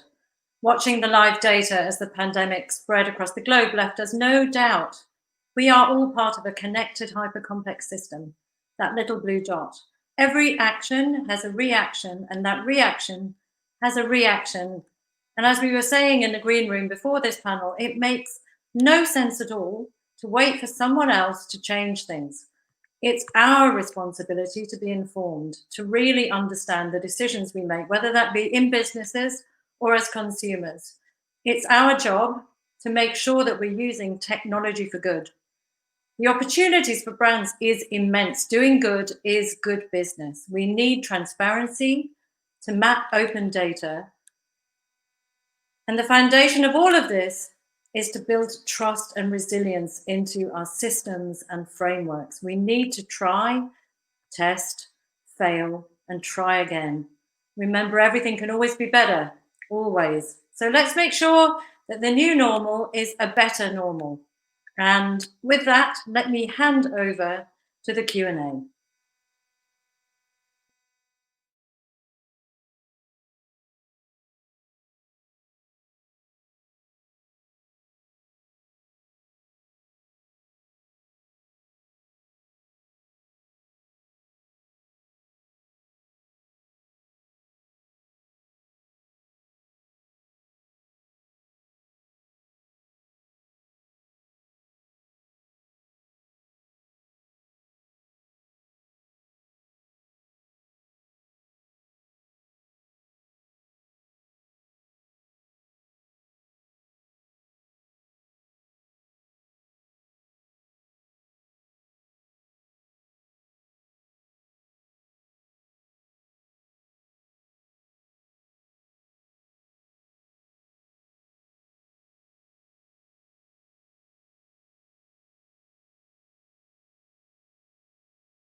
Good afternoon, and welcome back to the Industry 4.0 and Sustainable Supply Chain stage here at CogX.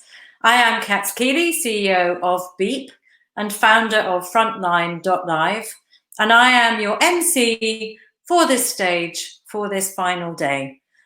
It's been the most fascinating and insightful. There's been so many interesting conversations over the last couple of days, and I'm expecting the last two sessions to continue at that same level. Appropriately, after lunch, we're going to be talking about Industry 4.0 and the Great British Sandwich. I've just learned that the food and drink sector is by far the biggest sector in the UK. Food and drink has a massive influence on our environment, on our health, on our society. But there is a huge digital gap, and that means there's a massive opportunity. It was big before, and it's just got a lot bigger since COVID. So how can data change agriculture, the food industry, and how can it empower consumers? So without any further ado, let me hand over to Ben Ramsden, who is the Partnership Manager of Food and Drink for Digital Catapult.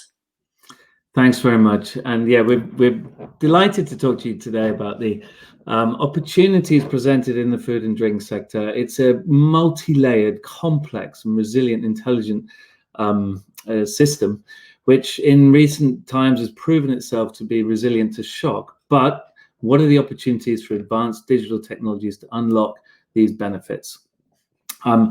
So we're going to have a great panel, but before we do have a panel, I'm just going to send a little poll out to everybody to ask you who you actually are. So if you can tell us as soon as you can in the poll, it'll help us to make sure we're framing our conversation to you guys.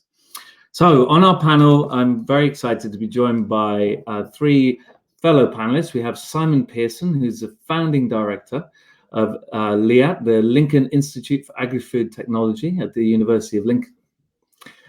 We also have Julie Pearce, who's the director of openness and data and digital for the Food Standards Agency. And we have Scott Nelson, who's CEO and chairman of Sweetbridge, and a start and scale up organization that works very actively in the food and drink sector. So kicking off where we are, really food and drink, as we were just told, I mean, it's not just about the food on our plate, is it? I mean, Julie, could you tell us a bit about this, you know, what are we talking about here in terms of the food system? Thank you very much, and good afternoon, everybody. So, yes, the food system, it is so important to every single person on the planet. It affects us 3 times a day. It sustains us and it can kill us. So it is vitally important to us. But it is also, as you said in the introduction, it's also very, very important from business point of view. A large number of people gain their income, their livelihood in working with food. Also, there are maybe less than immediately apparent aspects to food, and by that I mean both the cultural, sometimes the religious importance of food. So it really runs through everything that we're doing day by day by day. And what I'm hoping from this afternoon is we can really see how technology, data can really transform our relationship with the whole of the food system, and understand what the case for that change really is. Thanks, Julie. And obviously at the moment it's been, we all know that we've seen the empty shelves in the supermarkets and all of the challenges around wasted milk in the supply chain and much more. I mean, COVID-19, Simon, I mean, how do you feel that's how's the food system stood up? And does this present an opportunity or a threat for advanced digital technologies? I think it's still maybe early days to say how well the food system has stood up. If we think here in the UK, half our food is imported. So we're not only thinking about the food that we're growing within the UK, we're also mindful of food that we will be needing to import over the coming months as the pandemic moves throughout the globe. So not yet through it. I think from my observations, I have been impressed by how well the system has stood up. It has proven to be extremely resilient, and some of the empty shelves may have been brought on by ourselves as in lockdown we changed our behaviour. And by that I'm not talking about stockpiling, because I think the vast majority of people weren't stockpiling, but they may be doing a bit more home baking, so putting more pressure on certain food items. But overall, the vast majority of people have had access to food. They may have had difficulty because they were shielding, or there are economic pressures that meant it hard to get access to food. But overall, I think the system did do amazingly well. Now, whether or not it did well enough, where it might have come to the brink, to the edge of breaking, I think there may be a number of points where that happened, and whether or not it is sufficiently resilient going forward through the pandemic, and also whether there may be other shocks that might be too much for it. Absolutely. And so, Simon, I mean, what do you think? Do you think this presents an opportunity? Yeah, I agree with Julie. I think it's done remarkably well. If you look at it, if you try and step back to see what's happened, clearly, if you're in a supermarket, there's no food on the shelf. It's very distressing. But the additional volume of food that's been moved into the supply chain at incredibly high speed has been really very impressive. It's millions of tons of food have been moved very quickly. What's driving that? Well, I look at the food system as a very advanced cyber-physical system, and it's a combination of the amazing work done by millions of people. And in the UK alone, there's 4.5 million people who make a living out of the food industry, millions of people, and then all the digitals and the cyber systems, logistics systems which underpin it, and that they have worked. There's no doubt about it. They can always be better, and I think what we're understanding now is where it can be better. So that's the next stage. That's around speed of information, accuracy of information. It's been a lot of blackouts across the sort of information chain, the supply chain, and where food is. So there's pieces where we can definitely improve. As Julie says, I don't think we're not out of it yet. It's still early days. So I think the demand side has shown a very large amounts of resilience. I think what we've not seen yet is the impacts on the supply side, and clearly the obvious risks are sort of COVID transmission within food factories, on farms. That's seen in the US and Germany. That's an issue. And then you've got the longer term downstream effects in terms of sort of planting new crops and all those sorts of things. So we're not out of it yet. Very worried about what's happened in developing countries, because there's been logistic failures. So that those are vulnerable people. So we're in the wash, but the demand side, the cyber sides cope pretty well. Now, what I do, I look back quite recently to a supply chain issue in the UK with one fast food outlet that supplies chicken, and they allegedly changed their supply, their distribution network and digital network, and then couldn't deliver food to their restaurants. So we've had an example of a complete failure to deliver, which is widely in the press, in one restaurant, and then the whole food system, though, in this one has delivered pretty well. But what that shows to me is the vulnerability in the system. So if those systems fail, we have a problem. So we're not out in the woods, and there's lots to learn, and we need to make that system more resilient, particularly on the cyber side. Absolutely. So we're basically talking about a really globalized system. It's deeply complex.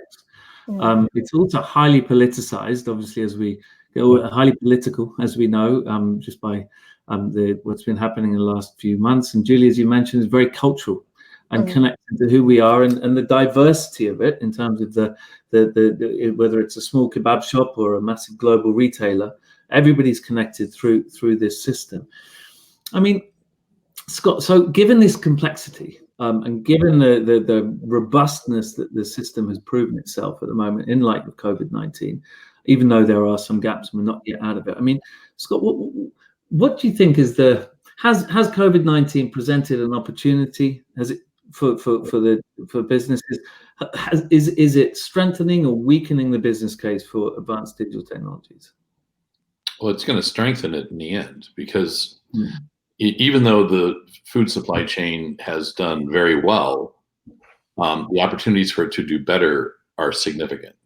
So a grocery store or outlet that is out of food can't make a sale, but has a customer that wants to buy something. So it has a revenue loss opportunity from that customer coming there. If you don't provide the material that somebody wants when they want it, as a supplier to somebody, say, making some kind of prepared food, you might change relationships that have been decades long to a new party, and that new party's relationship you might find satisfactory, and so you might not switch back. So the economic stakes here are very high, and the people that play the game better than others are going to be those who are in the best shape to basically adapt their business. And that means you have to have adaptive technology and information, because information is the new oil in our air. And the better you can utilize that information to make better decisions faster, to reposition your value chain so that you get things that you can't get from one place from another, and your ability to make those adjustments quickly offer huge economic gains over other people. And so the people that play this game well are going to survive and thrive. And the people that don't play it well are going to be left out because they won't be able to actually compete. Absolutely, and here in many ways is the hub of a lot of the challenges, or the nub of a lot of the challenges, whether or not people are actually proficiently engaged in technology to be able to take advantage of the benefits. I mean, it's a sector with 95% of the companies in the food and drink value chain are SMEs. Julie, do you think the sector's ready to engage with these advanced digital technologies, and what needs to happen to make sure that the benefits are inclusive rather than exclusive? I think the answer to that is yes, no, and partly. I absolutely in the yes, that's partly borne out by what we have observed through the pandemic. Those businesses that are using technology to be agile, they're the businesses that have really pivoted from their old business model to the new. That's one of their responses. So they may be very, very quickly opening up new channels, and also where the supply chain didn't work so well was where some of it was already locked in. So commodities were predetermined, milk being one of the classic examples, milk being predetermined to go to hospitality outlets, and trying to move it into retail proved to be really, really hard. And so there's an example there where many businesses have been very speedy, and I've just been amazed seeing what people can do in the matter of a couple of weeks, and equally surprised by some of those big old legacy systems where they work fine when it's very, very predictable, but trying to change them, modify what's going on. I think modern data, a more active, proactive, predictive analytics is what's needed. So I think yes, good in part, but the upside has been many examples of where it has worked well, and I think that then can form the basis for the case for change, where other businesses may think, yes, now I need to act, but I can really see the case for change now that was less clear before. Yeah. And if I could add one thing to that, I think that Julie's point about historic patterns of procurement being the place where there was a lot of problems, I would echo that the place where things haven't been that agile has actually been in changing relationships and finding new market opportunity. Yeah. And this is partly a tip of the iceberg problem. It's a much bigger problem that we can only see the tip of the iceberg on. And that is that a lot of this information, a lot of the systems are not integrated in a holistic business sense. They've been pursued for operational reasons, and typically by a single party who is the kind of gorilla in a value chain. So they're looking, and their pursuit has been, how do I become more efficient myself? How do I make my value chain function more resiliently or better? And I think that's what the lesson is that there's only so much you can do in creating operational efficiency if you don't also create administrative efficiency, financial efficiency, and other things that mean we have to integrate things that we haven't thought about integrating before, like contracting. Other things. Absolutely. Gonzalo, you've got go. So I think the other point I think I'd say is I think a lot of other industrial sectors can learn from the food sector as well. So if you think why has the food sector coped reasonably well on the retail side with COVID? One of the reasons is that the sector copes with enormous amounts of volatility and variability on a day-to-day basis. It's actually pretty hard to be a food producer. If you imagine, you don't know when if you're a farmer, you're going to sell it you're going to move it through this logistics chain, sell it to a food manufacturer, put it in another logistics chain. It'll go to a supermarket depot. It'll be ordered by a supermarket, put on a consumer shelf, and the consumer's going to buy it. You don't know how many consumers are going to buy your food. It's fresh. You've got a very short order cycle.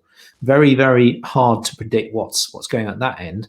Also, if you're a farmer, you've got those other issues that you've got to face. The weather might change, your crops might fail, the pest might come. So the day-to-day business in that food chain is incredibly volatile. And I think one of the reasons why the food chain's adapted well to COVID is because it copes on a day-to-day basis with extreme volatility.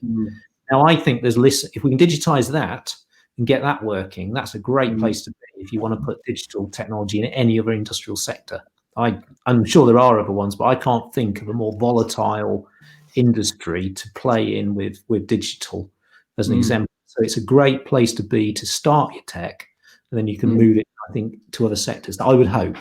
But I think I think you're absolutely right, that it does work pretty well, and to buy that sandwich or that meat pie or whatever, so many different organizations, companies, individuals, countries have been involved in the production of all of the ingredients that made up that product that you eat for your lunch without really thinking. So it is hugely complex, and it does work generally well. But if you can think about how it could work if it was undertaken in a more systematic, holistic way, with more data being made available to everyone through that supply chain, getting those feedback loops, understanding what is really going on. I'm particularly interested in ensuring the right information, the right data flows through with that sandwich in relation to its safety, in relation to its authenticity, in all of the ingredients, about allergens, all of that information needs to flow through every single ingredient that makes up that sandwich.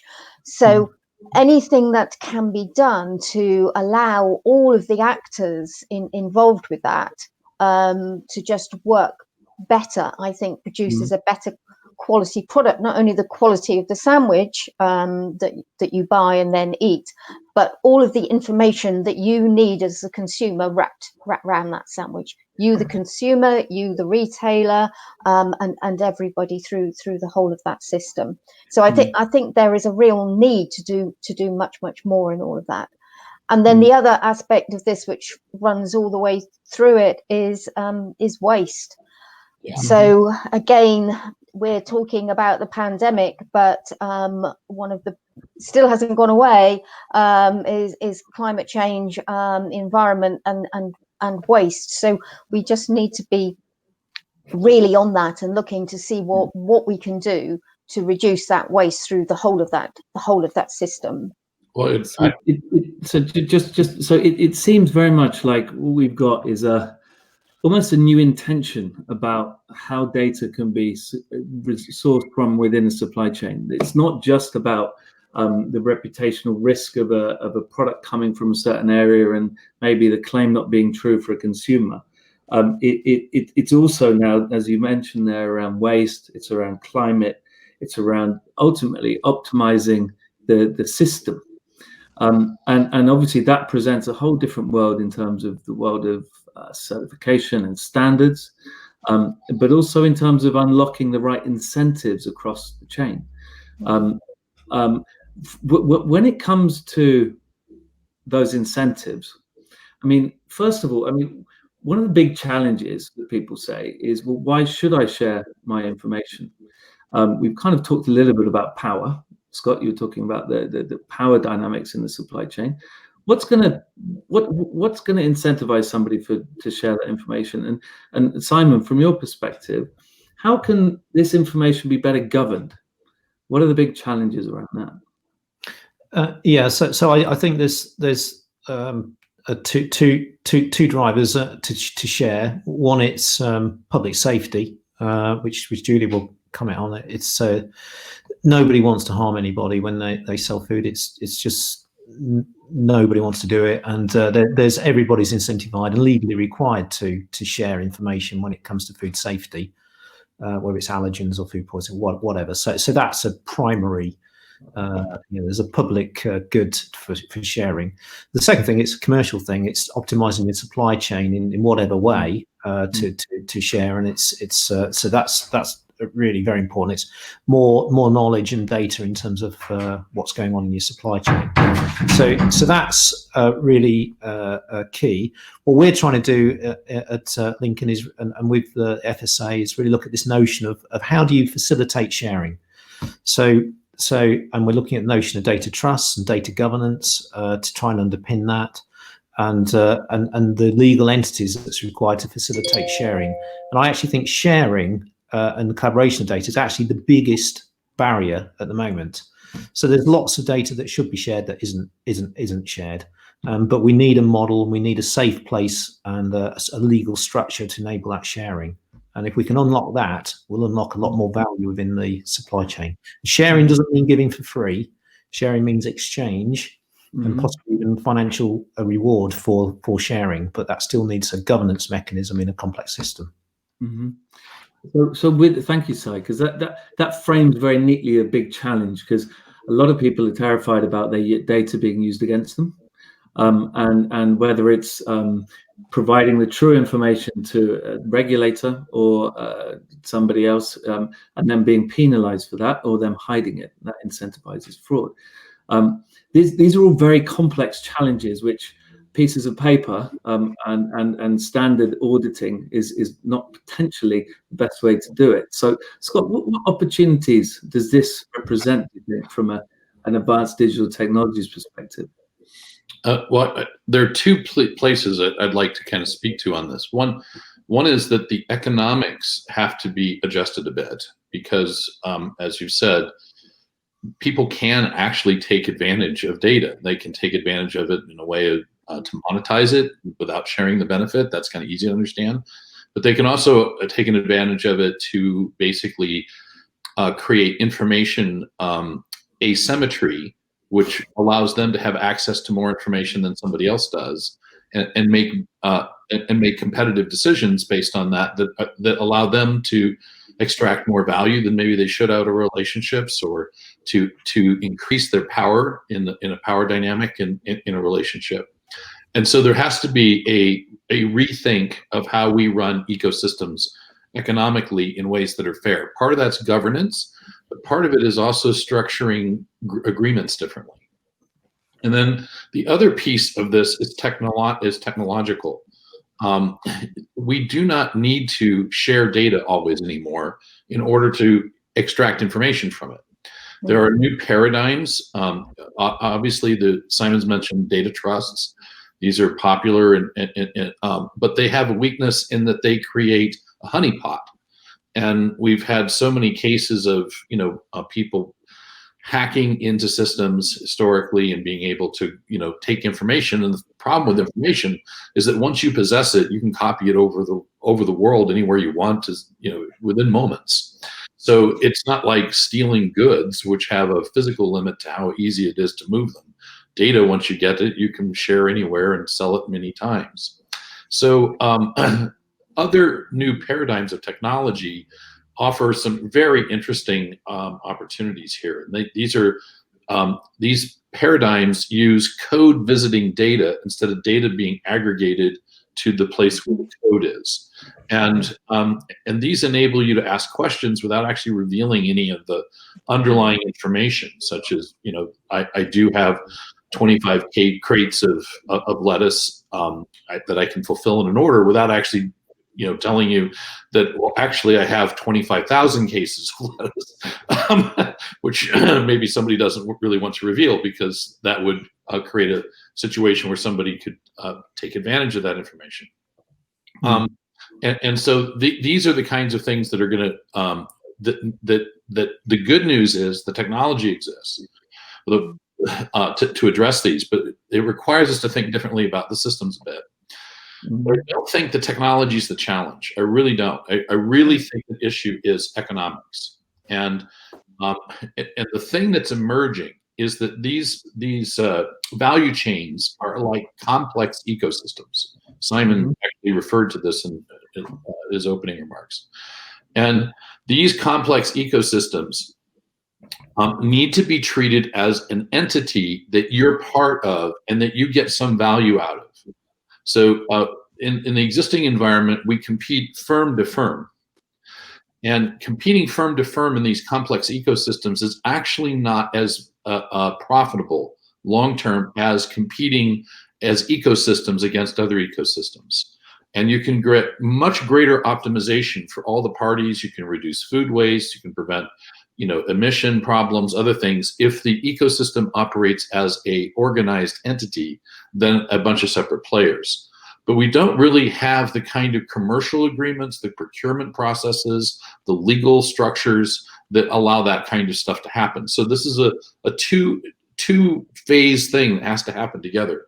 There have to be advances in that legal space, in the legal sphere, and in the economics related to it that go along with the technology. And I think right now, it's actually the economics and legal stuff that is the thing that is holding things back more than the technology.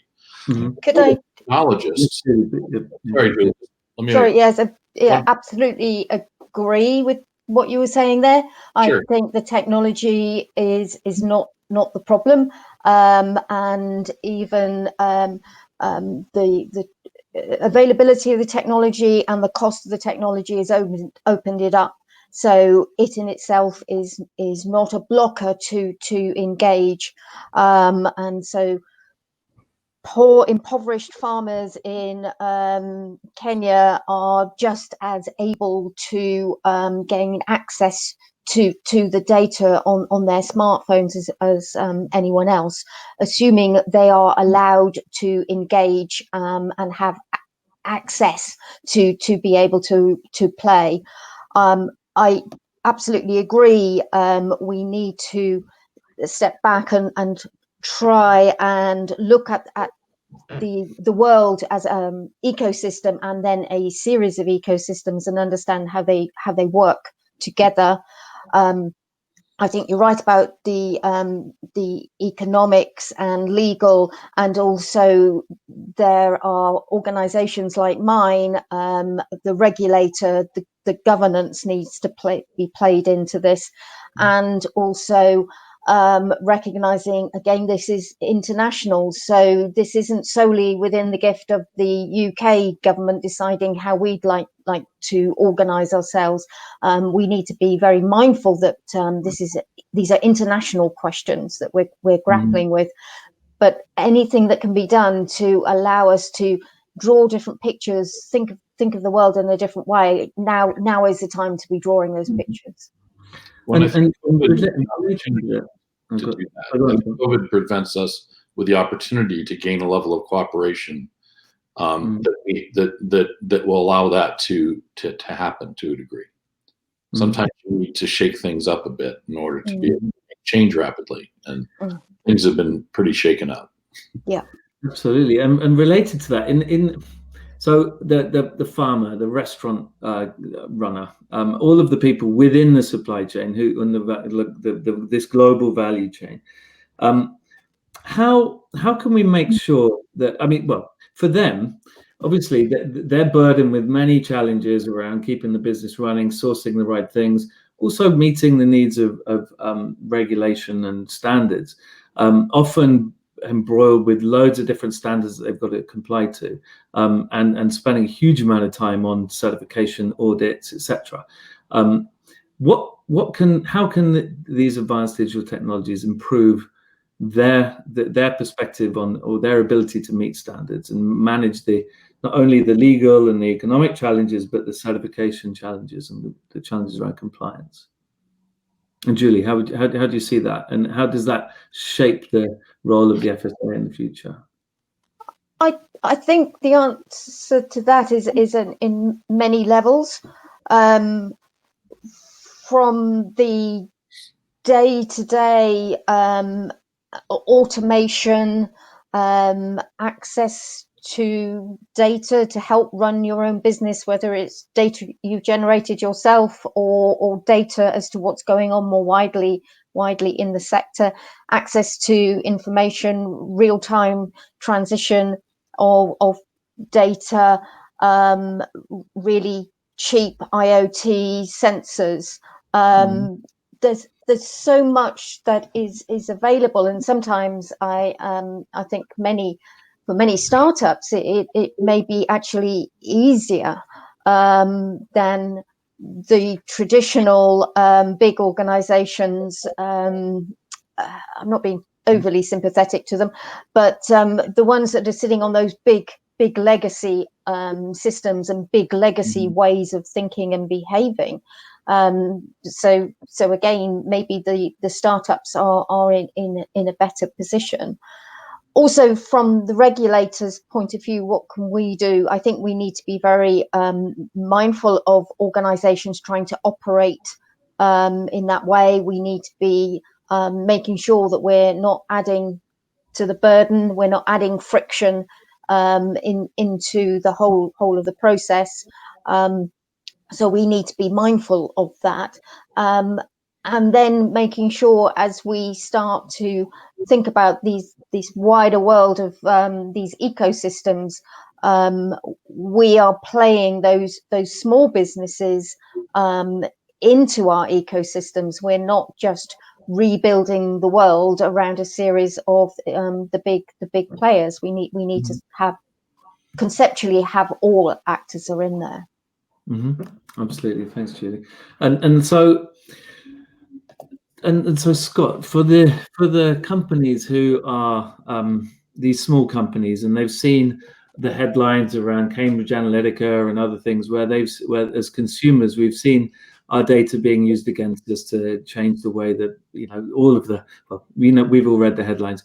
How if we're able to have a system around governance of our data, how can we really ensure that the benefits go back to the people, and that the new startups that Julie mentioned are really in a really excellent place to make the most of the opportunities, aren't going to become these extractive vehicles that extract value from the value chain rather than help to the value chain to regenerate? What needs at the end of the day, there's a lot of pieces that need to happen for all that to occur. At the end of the day, it all boils down to having shared ownership.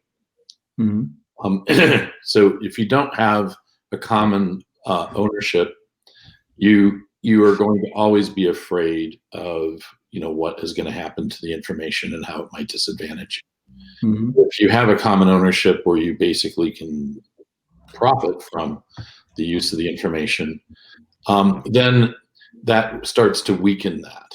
So we've talked about governance that's needed. There's technical solutions that are needed. The technical stuff pretty much exists, although it's not wide in use yet. It will become far more, for many other industries need it too. So it's going to become much more common over the next 5 years. Governance stuff, though, I think we still tend to think too hierarchical and too centralized, even in governance. There are lots of ways that you can share value and govern complex things that can be done in a much more decentralized fashion. And in order for the systems to be trusted, people are going to need to be able to bond together in affinity groups that they choose, not that they're forced upon them. At the end of the day, regardless of the technology, trust comes out of relationships, and relationships come from working with people that you have confidence in and that you believe in and that are doing something that makes sense to you. And that actually would be good. That would be very good for society. And so allowing adaptive systems and this is where technology can really shine. It allow people to participate in choices. You think of it as voting or polling, but where people can participate and have a voice and know that their voice is heard, and group together into groupings that also group together in larger groupings, kind of in a virtual version of what you see in towns and cities and governments, countries and whatnot. I think that's what will happen. And until that happens, I don't think we'll have an ability to have people feel confident, because there's just too much fear if you're not dealing with people you trust. And you can give all sorts of assurances, all those other things, but at the end of the day, trust is a gut thing. And you're talking about small businesses. I mean, they make up the vast majority of the sector. And they don't have a lot of time to figure stuff out. And today they do things because they're expedient in many cases. They do things. But if you look at the food sector, a very large percentage of the food sector doesn't even have contracts with one another. And it's because because of what Simon said, that this is an environment that is in chaos all the time. And you have to work with parties that have your back, because everything is always going wrong. And so if we don't recognize that creates a fabric of trust that we need we need technology to map and leverage, but technology will not replace it. Governance won't replace it. What we need is to take those things and allow those relationships to form groups that can police their data and can control it, and then can share it with larger groups, but which have an ability to share economically in the benefits that can be created. We've actually done some economic models of this, and the amount of value that could be unlocked in the food chain is actually in the order of magnitude of 5 to 10% of the size of the market. And that's a multiplier on the average profitability of the players. So you're not talking about a 10% improvement in profit. You're talking about multiples of profitability that are available.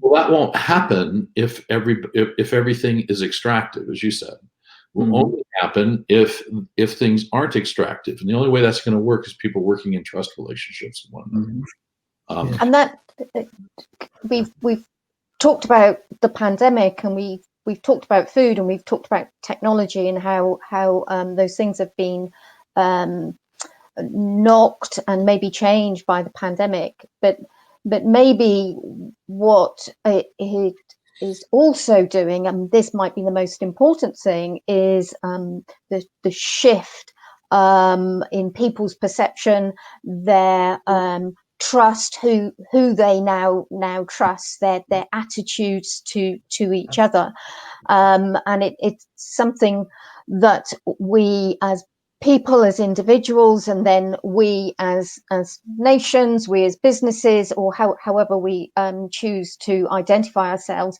but we've all been through it at the same time, and maybe it's that will go through, and it's that which will change things going forward. So it's not the technology on its own, but maybe it's that shift in trust and attitudes and understanding and willingness to engage with a different model. Yeah, I couldn't agree more. I think there will be titanic changes in relationships as a result of how people were treated in a crisis. They will remember. Yeah, and so all of this is, so thank you, because I think it's difficult. Well, it's good to see everybody agreeing, but sometimes it's nice to get us arguing with each other. But I think we're all going to generally agree on this.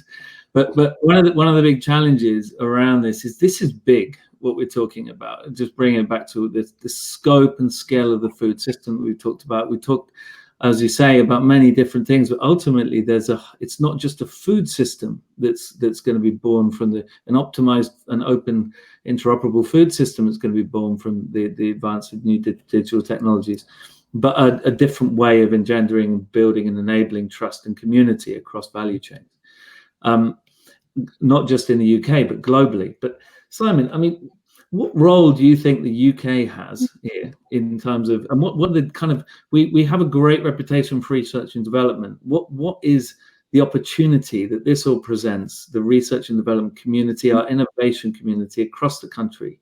What can we do to come together and make the most of this? Yeah, I think the UK's got some amazing assets. I mean, the not just in the academic community, but it's got world-leading retail systems, world-leading logistics. It's international trade, so it's pulling in food from all nations at very, very high speed. So it's a big, very professional entity that we can build on, and then I think world-leading academia around it as well. So you know, we've got some big challenges to think about in the future: the governance piece, the trust piece, which has been elaborated on, but also the cyber resilience of the system. Quite clearly, that you know, there's some vulnerabilities around that we need to think about. We need to think into the future. No government's going to allow anything like this, the pandemic response, happening again. So they need to think about where national infrastructure is vulnerable, and food's one of those things. So there's going to be a big piece around that, and then new technologies as well. And we've done. We're very good at machine learning, AI, but as Scott mentions, private enhancing technologies for data sharing. Those are the technologies of the future, and a lot of those are still coming out of the university sector. And so I'm proud of what we've done in this sector, and I do think there's lots of opportunity in the future. And also connected to the university sector is the research community, of which the catapults and the agri-tech centres are part of. And obviously, there's a great opportunity for us all to come together to start to really energise these the technologies, enable them to come into the sector and build these amazing communities of resilience that we've been talking about. We've only got one more minute left. I think if you were going to say 5 words, is that a worthwhile thing? 5 words around that would frame the opportunity in this multi-layered, digitalized food system. What would they be? Change equals opportunity. 8% of world global trade is food related. So it's not just a UK thing, it's massive global opportunity. And Julie? Something around opportunity for transformation, for people, remembering all of the people we've been talking about, whether in business or consumers, it's about people. Yeah. Excellent. So basically we're saying it's time for the tech community to sink its teeth into the great British language and this massive opportunity for the food and drink sector. Join us in the next 15 minutes. I think we've got a Q&A. We only had 24% technologists, 12% academia, 8% of the audience was food and drink, and the rest were other. So we look forward to having your questions and talking about other things than we have been just now. I think this is now the end. Fantastic conversation. Thank you so much, Ben.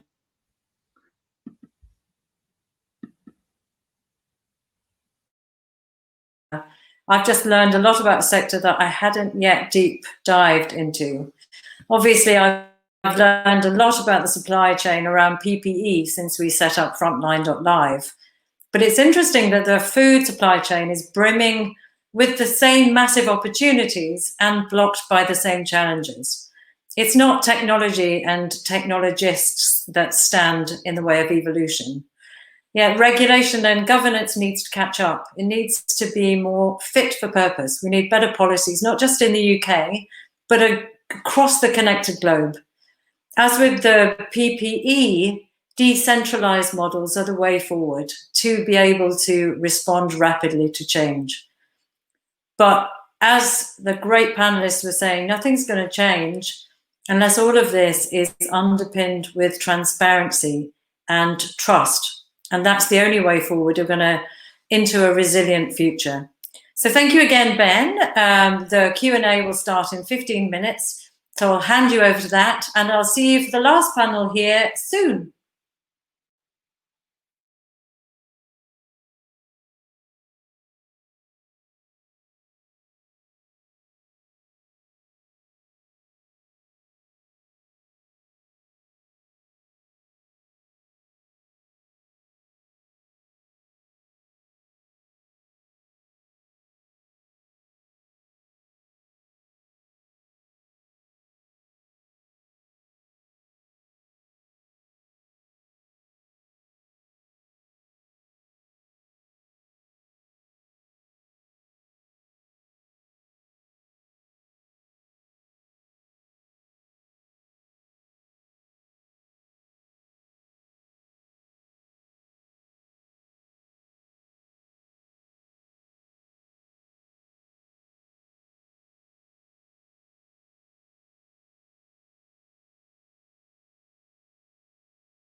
Good afternoon and welcome back to the Industry 4.0 and Sustainable Supply Chain stage here at CogX.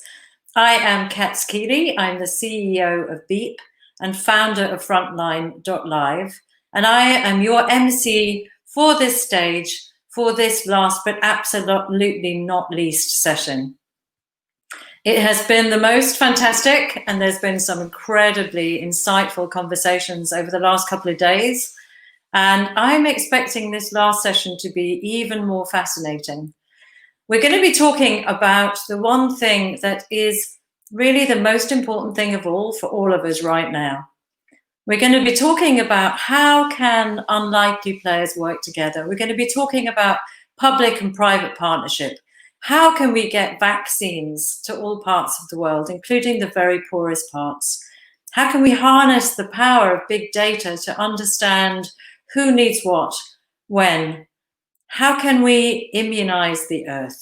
So with that, I'm going to hand you over to Helene Stanway, who is the digital leader at AXA XL.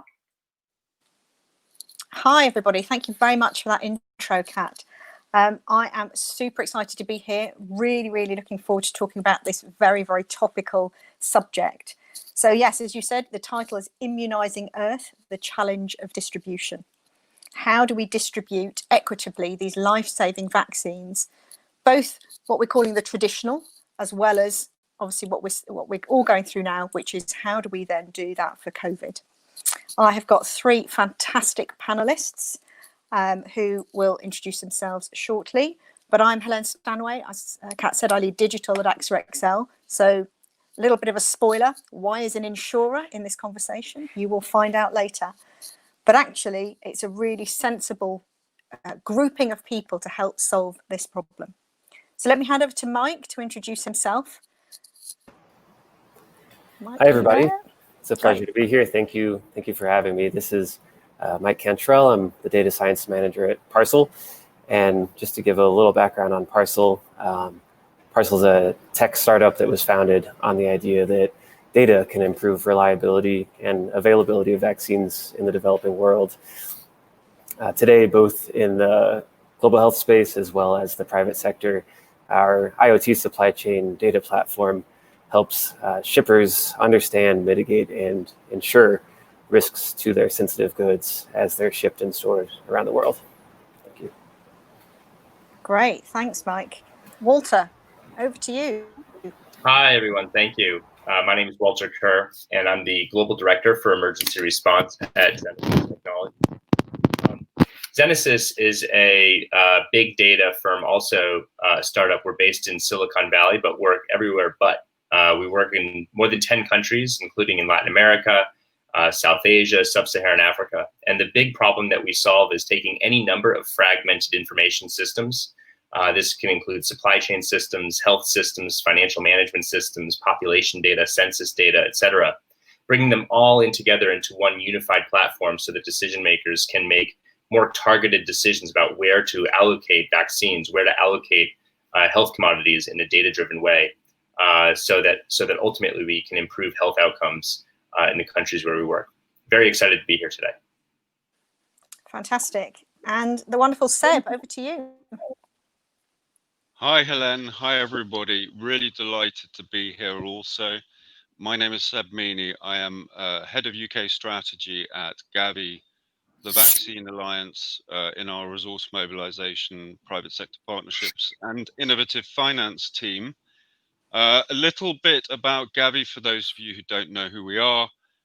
We were established 20 years ago to bring new and improved vaccines to the developing world, essentially to drive down the numbers of under 5 mortality, the numbers of children dying.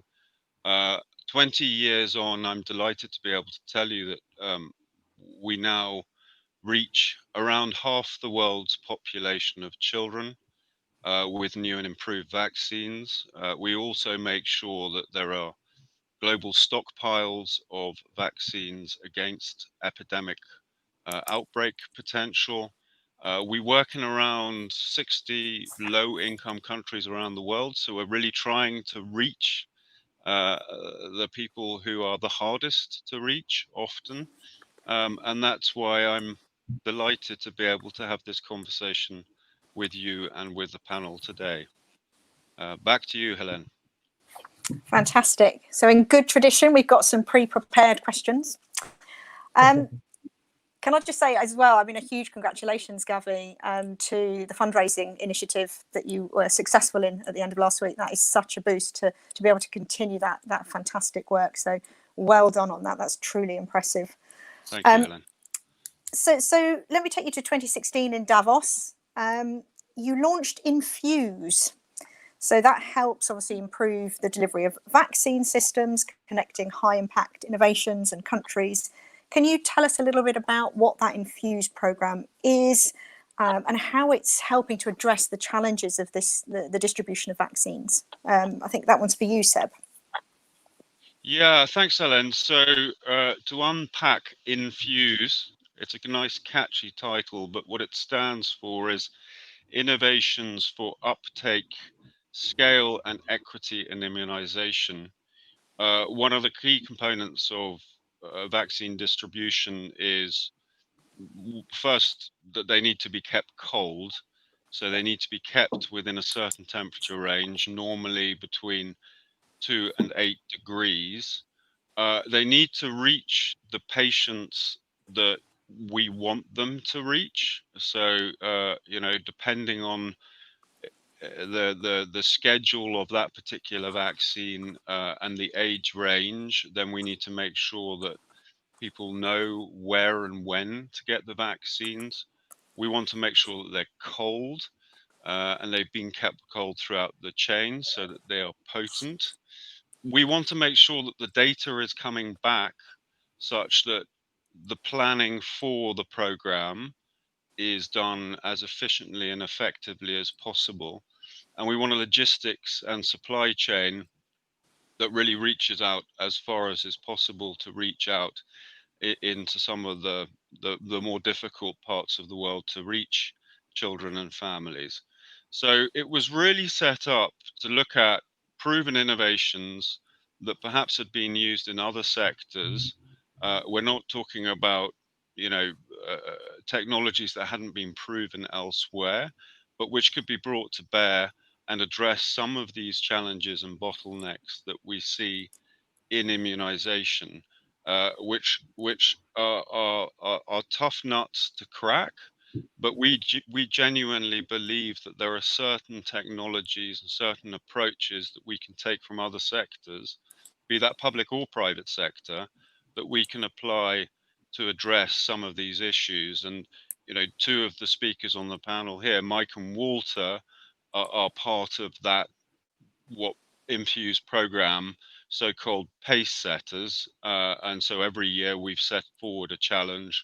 We've received applications to address that challenge. We have filtered that through various panels and groups of experts to then identify and work with pace setters. And we then take those technologies to countries to help those countries address those specific bottlenecks. And ultimately what we want to achieve with the program is to give those countries with which we work and those ministries of health with which we work a better choice, more choice. Currently, much of where we work is still pen and paper. It's still relatively basic, and we think we can potentially use this program to leapfrog and move forward much more quickly than we might otherwise do. Fantastic. Yeah, it's a really, really sort of complex and vast ecosystem, actually, because, you know, every country is different. Every country is set up differently. They have different levels of, you know, technology advancement. So it's really interesting, kind of your comments there around that kind of 2 to 8 degrees. And actually, one of the key points that we need to get to is to make sure that those vaccines are potent so that they are kept within that 2 to 8 degrees. But from conversations that we've had, actually, we don't know that that's the case today, because there isn't that kind of systemic use of sensors in order to capture that data. So you know, it's a bit of a dark data zone, pen and paper. So it's great to see, and I will hand over to Mike to kind of to explain more. But it's fantastic to see actually that we've now got these new technologies that can help start to answer those sorts of challenges. So Mike, do you want to tell us a little bit more about the work that you've been doing in Gavi supported countries and how these tech changes have helped improve the supply chain there? Yeah, absolutely. So as both Seb and Helen mentioned, keeping these vaccines in the right temperature range is critical for their efficacy before they're administered.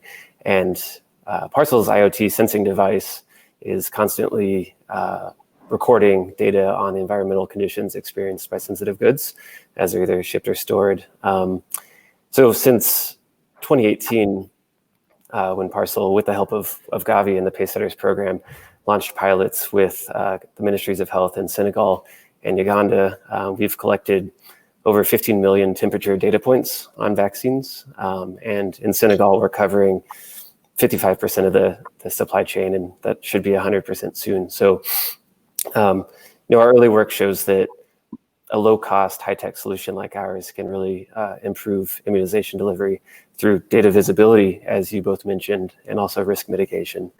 To paint a little picture, as you both mentioned, I mean, the status quo when we arrived was healthcare workers with pencil and paper hand recording temperatures. And you can imagine in a large country like Senegal, pencil and paper scattered across hundreds of health facilities.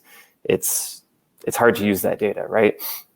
So because our devices are constantly recording temperature and automatically sending that data to healthcare workers' mobile phones, that means in terms of data visibility, there's easier recording, there's easier access and navigability, the data is centralized. It's also higher resolution and higher fidelity. So I can speak to a little bit of the impact that just empowering a country to see their own data has.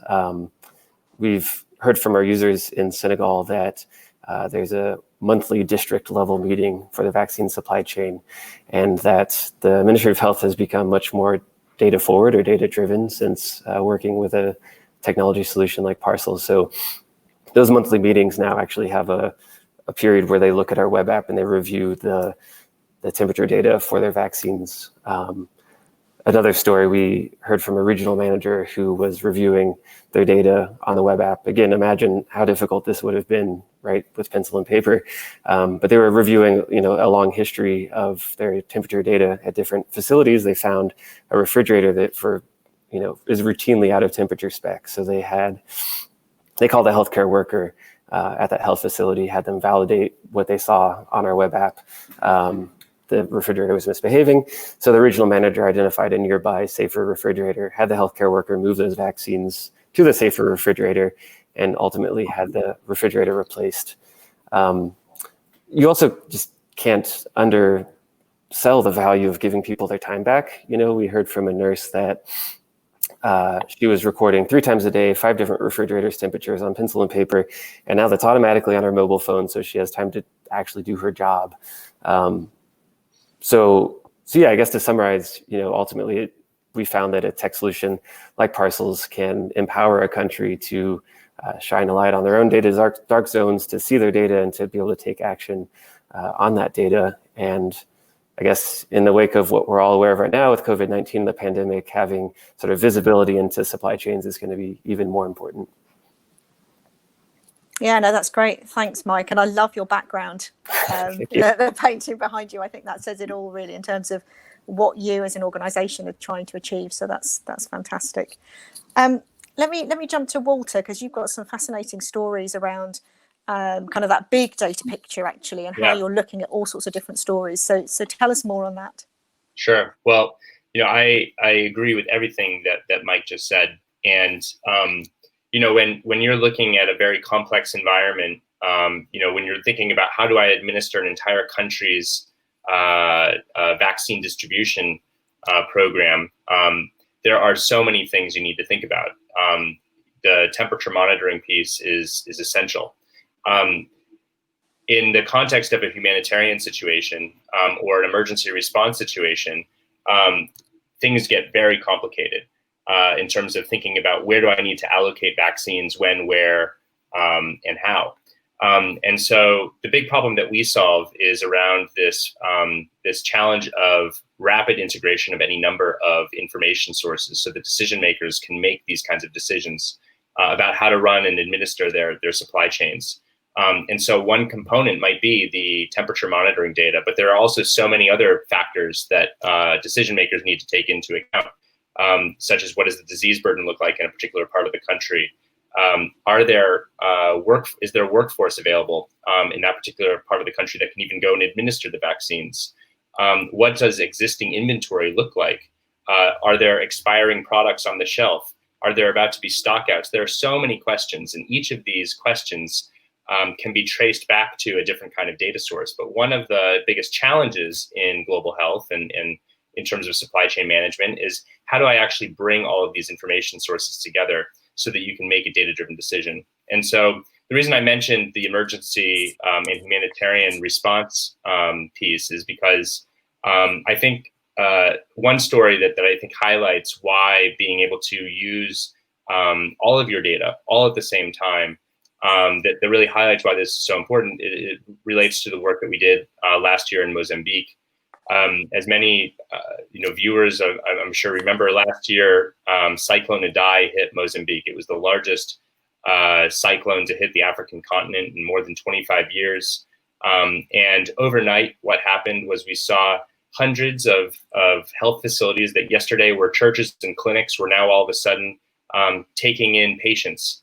And we're using all sorts of different types of tools, ranging from Excel to mobile apps to collect data about the number of people who are coming in with cholera, with malaria, with injuries, etc.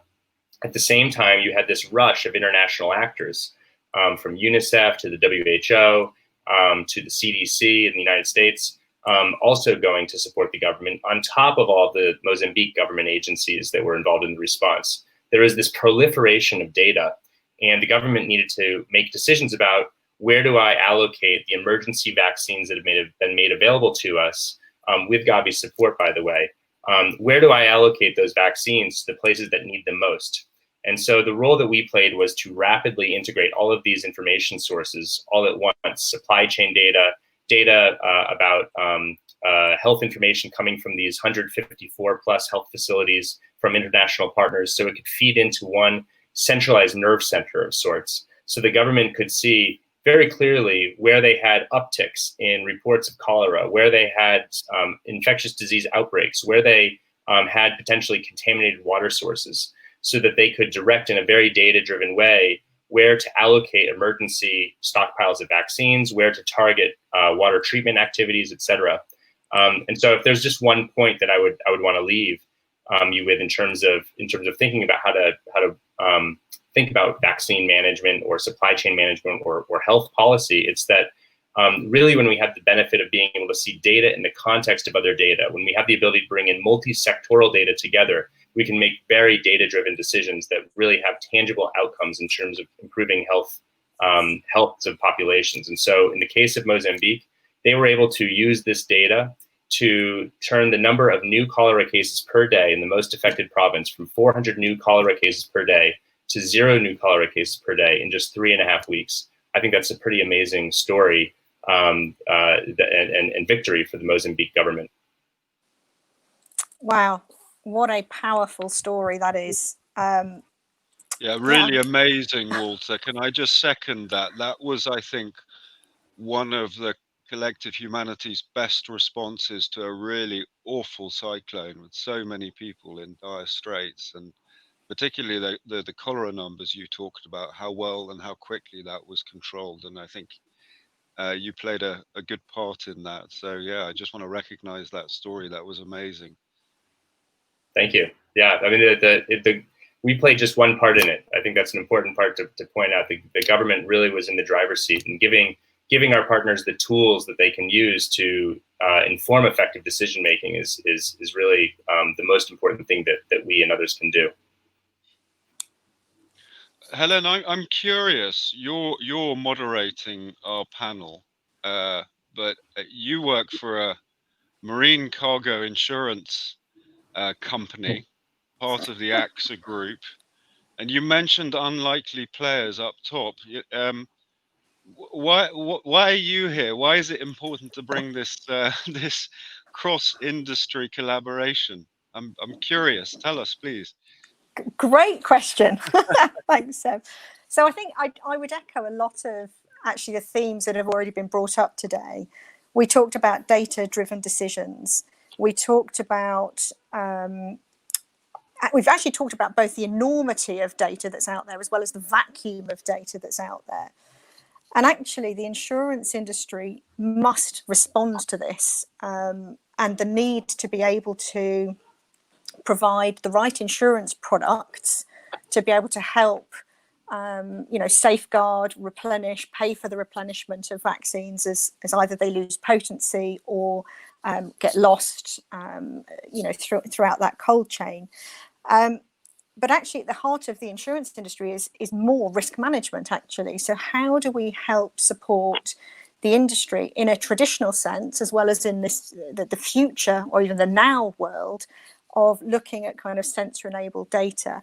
So where insurance plays its part is in that risk management sphere. So looking at the end-to-end cold chain, we've used that term, and where are those pinch points where risk can be improved, because actually you want a prize for something not happening, because nobody wants loss. You want this chain to operate smoothly. So how can we as an industry provide that insight, that advice, both in a traditional manner, because they may be not the most exciting things, but standard operating procedures, how things are handed off, how things are organized in manufacturing sites, making sure that sprinklers are there, sprinklers are operational, all of these fundamental things that help keep this whole supply chain going. And insurance and risk management underpins all that. And actually, that's why it's so exciting with the work that Mike and Walter and yourself are doing to move that data piece forward. Because at the moment, there doesn't exist, as far as I know, an insurance response to vaccine potency, because we just don't have that data. But when you look at the data and you say, actually, definitively, this has stayed within that 2 to 8 degree, temperature threshold, you have that clarity that the vaccine, given those guidelines, is potent when it does go into a child's arm. And where it's not potent, actually we can then respond by replenishment and through all of those data stories, making sure that the inventory's there, and as I say, the supply chain is there, so that we can actually make it better as fast as we possibly can, because we can respond quickly. But I would say, it's been an absolute delight working with you, and we've got some really, really exciting, ways that we can help move forward. But I would say it's probably the most complex problem I have ever come across, because there's areas where there is no data, there is a bunch of data, there's new technologies, there's a whole bunch of private and public partnerships. There are several concurrent supply chains as well, actually, which all need to be monitored. So you're needing to supply the glass for the vials, the needles for the vaccines, never mind the actual vaccine itself. So it's hugely, hugely complex, and delighted to represent the insurance industry. And there are several of us helping with this problem. So we're all responding, which I think is fantastic. So yes, exciting times to have us unlikely players working together. Indeed, and I think and Mike can probably talk about the fact that it's not just about the kit and what it consists of, but I think in Uganda, Mike is part of a project where the vaccines need to be delivered to fishing communities on islands. So it's not just the way you would think about an ordinary supply chain. Now we're also talking about boats and keeping the vaccine cold and making sure that that sensor is with that vaccine, so that when it gets to the fishing people on an island 3-hour boat ride away, that those children are getting those potent vaccines. So I'm just trying to paint a slightly broader picture here of some of the challenges that we collectively are trying to tackle, and the kinds of places in which we work, which, as you note, Helen, is is more complex than you'd perhaps appreciated when we first met. Back to you.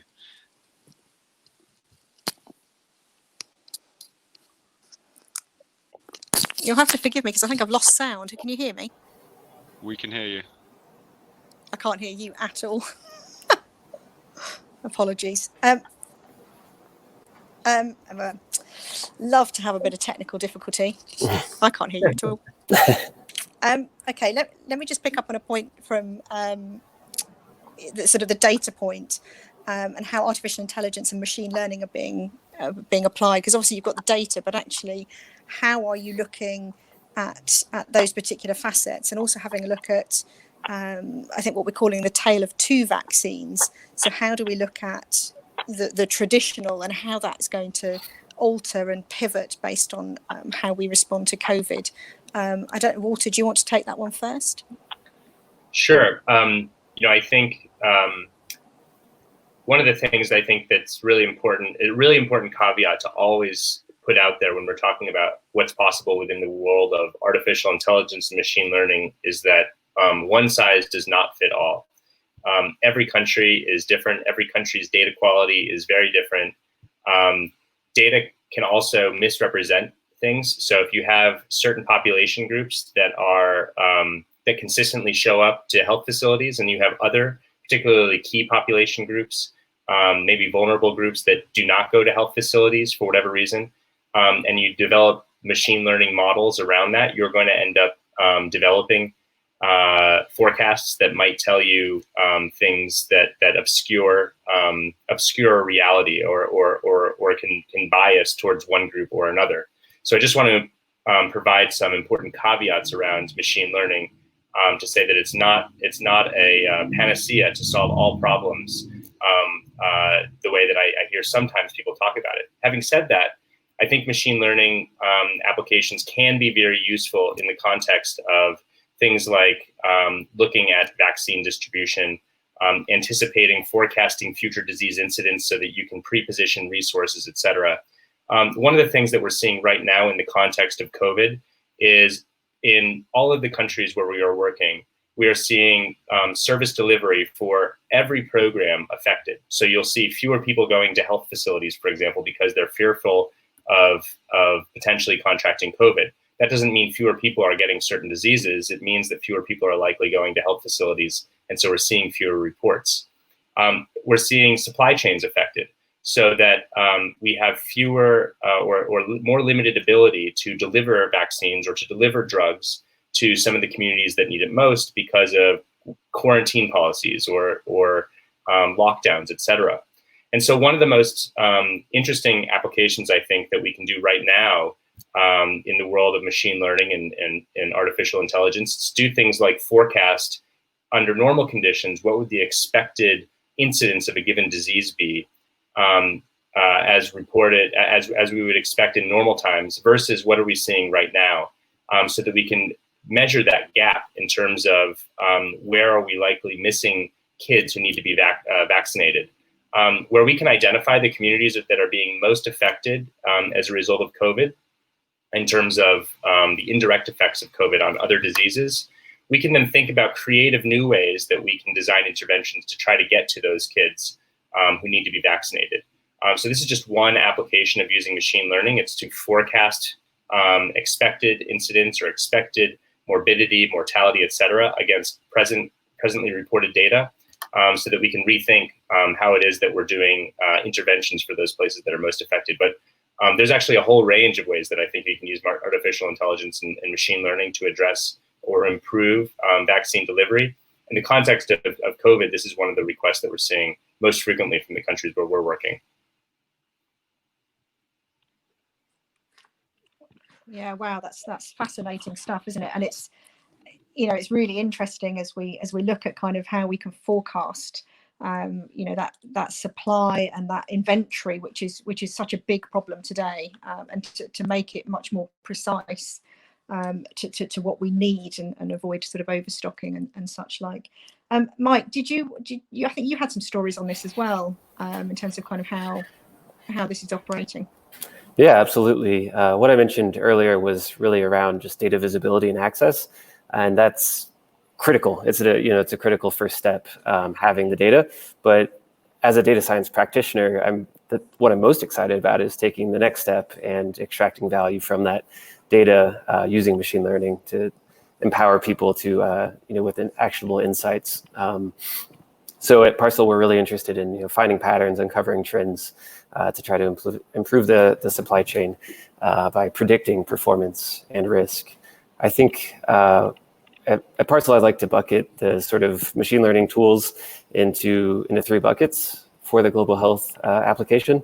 So the first is really around like the point in time of delivery of a vaccine. So our device is really special in that it works in a no connectivity environment, right? It's along with the goods, it's collecting data on the temperature, and it is in real time updating its belief about the efficacy of the vaccine. So when a nurse is carrying a carrier of vaccines to a rural area, for example, when she opens that box and is about to administer that vaccine, our device can actually alert the nurse that the vaccine may not be effective. Our device has sound and light that can emit. So that's sort of like the point in time intervention. The second bucket is around intervention. So I already mentioned the example of the regional manager replacing the refrigerator. This is making real-time changes to the supply chain to optimize for outcomes.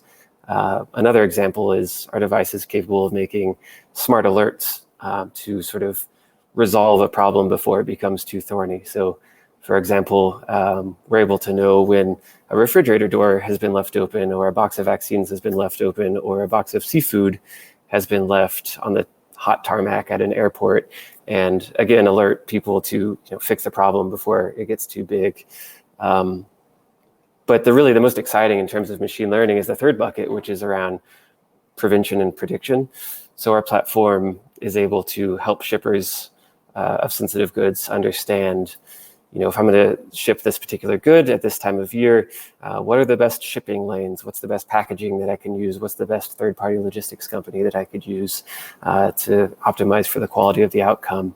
And we're also able to make suggestions, right? If you change this packaging, add an extra ice pack or something like that, we strongly believe that the outcomes will be better. And I think the last bit that's really interesting is having a sort of data trail. So in the past, the mantra was really ship and pray. You'd put your sensitive goods in a box and you would ship it, and you would hope that the person who received it opened it and was pleased, or that the vaccines were effective. And if they weren't, you wouldn't know why things went wrong or when or where. And with Parcel, since there are devices with the goods through the entire journey, we actually have a paper trail or a data trail, and we can identify, when and where things went wrong, potentially why they went wrong. And, the point is that we can really prevent this from happening twice. We can learn from our mistakes, and we can get smarter with every shipment. Yeah, I think, and we've worked with you guys for a little while now on some of those use cases outside of vaccines, and that's absolutely, core to kind of that risk management of, I love what you said there about, shipping lanes and new forms of packaging, and it's all about that prevention before it happens, and then alerts as it happens to be able to keep that supply chain going. So it's a great partnership with sort of data and insights and so on. So talking about kind of those insights, what are your thoughts about, how that data can help governments, international organizations to kind of improve that reach and impact of vaccines? Yeah, that's a great question. On the government side, I think, it's really mostly around understanding and finding the most cost-effective ways to mitigate risk. So there's some really simple insights that we've found that are actually very valuable, right? So for example, we found in one area that 55% of the damage done to vaccines by refrigerators, where vaccines spend most of their time, is done by actually only 5% of those refrigerators. So this shows, just if you know that and you know which refrigerators are misbehaving, the value of targeted intervention is huge. We're also building machine learning models to predict refrigerator health and when they're going to stop being effective, so that supply chain managers can get ahead of that and have replacements and replace them before they start to really do a whole lot of damage. We have a large amount of empirical data on refrigerators in the wild, so we're able to sort of scorecard those and provide information on which is the most effective in different situations. And another example of just like a simple insight that's actually incredibly useful is we found that different stages of the vaccine supply chain are most sensitive to different types of exposure. So both heat and cold are bad for vaccines. And depending on the stage of the supply chain that the vaccine is in, we found a very strong signal, a very strong trend that one is much more likely to do harm than the other. So it's, again, the targeted intervention piece. But you asked about the private sector as well.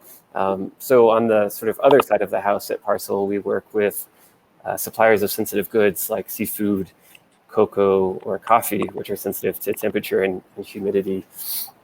And what we're starting to realize is, as you mentioned earlier, Helen, is that risk management and insurance are really two sides of the same coin, right? So we were working with suppliers and they were telling us that they were having a really hard time finding, frankly, useful insurance. It was both affordable and actually targeted at their needs.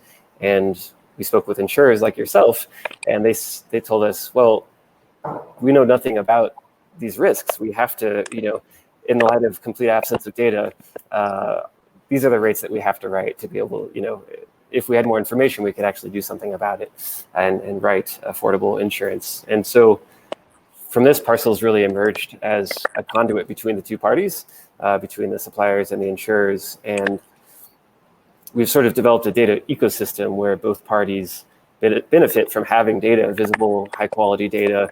And what makes me personally and Parcel in general feel really good is that we feel like interests are aligned, right? Both parties are looking at this data and both parties want to improve outcomes and to reduce waste. If we have time, we can come back to it, but Parcel recently launched insurance products of our own.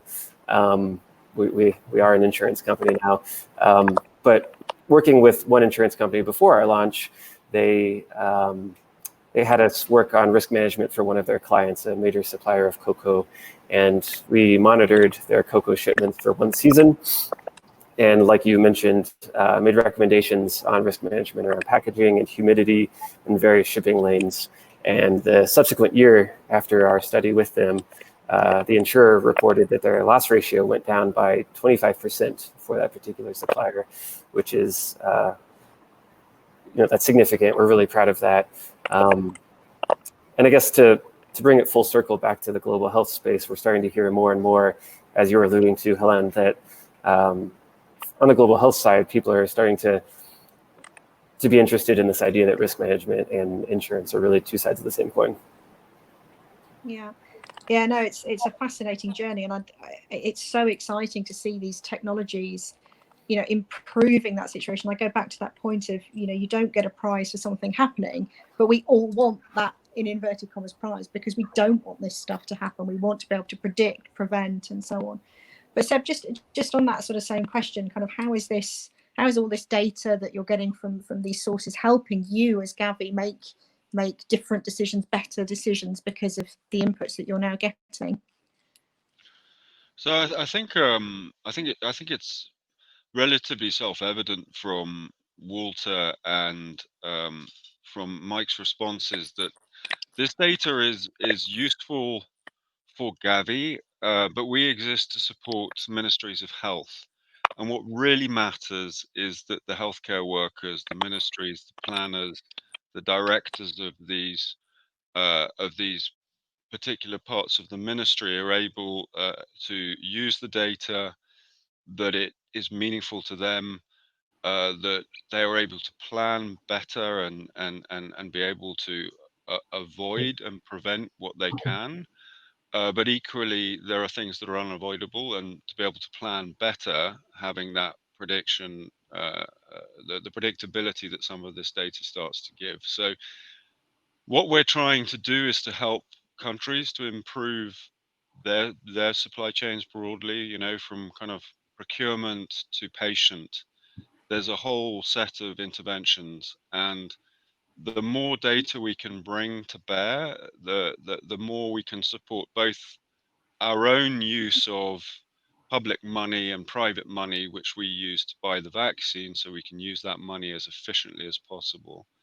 But most importantly, to hand over to countries a set of solutions which help them to perform better. Because at the end of the day, when we talk about risk management and we talk about prevention, what we're in the business of is preventing unnecessary mortality. Now, 1.5 million children still die every year from vaccine preventable diseases.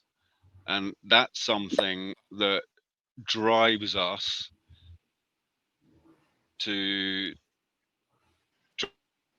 forward. That is our mission. We try.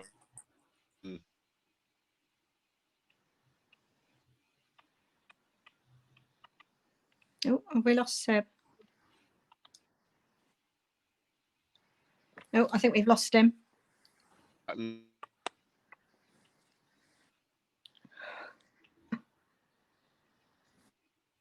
Yes, no, yeah, he's gone. Okay, let me bring the human back in. So we've only got 3 or 4 minutes left.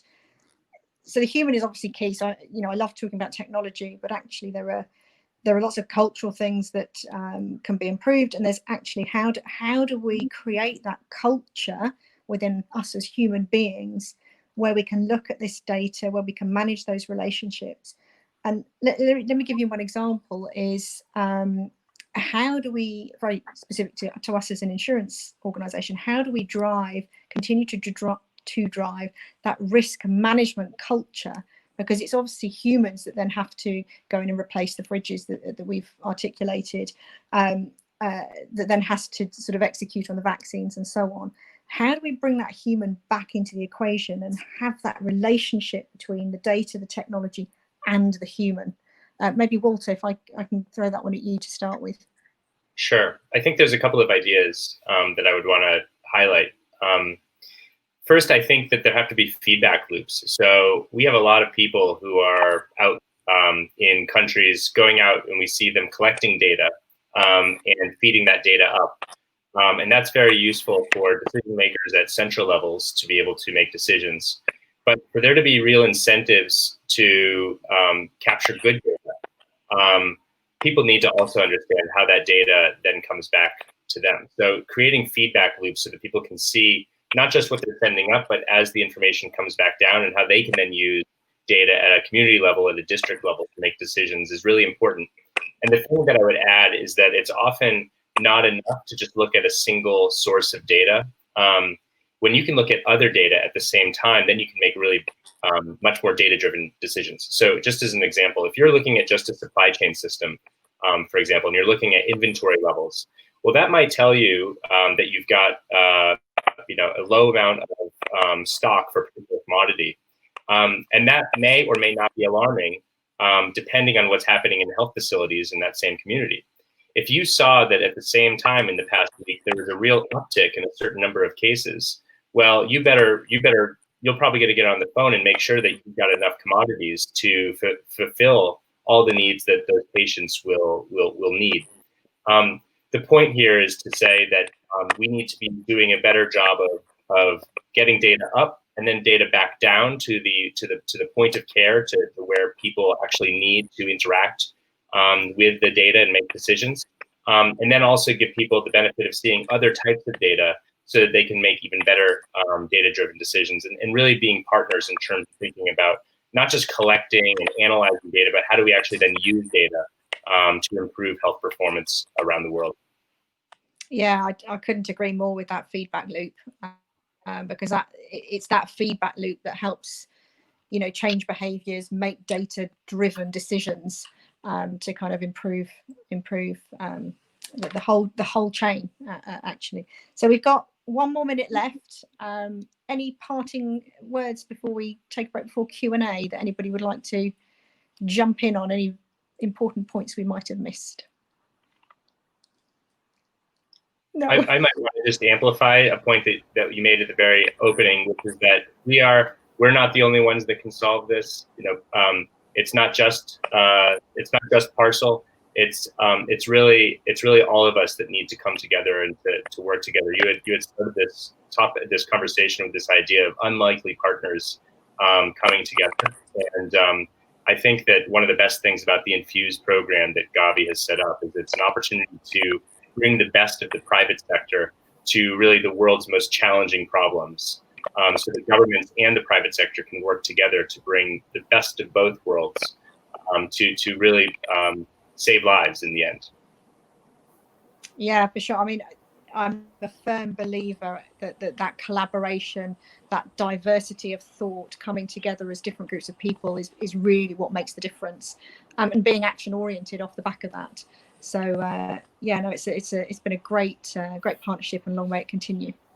Great, thank you very much, everybody. I think we are closing, handing it back to Kat maybe before we have a break.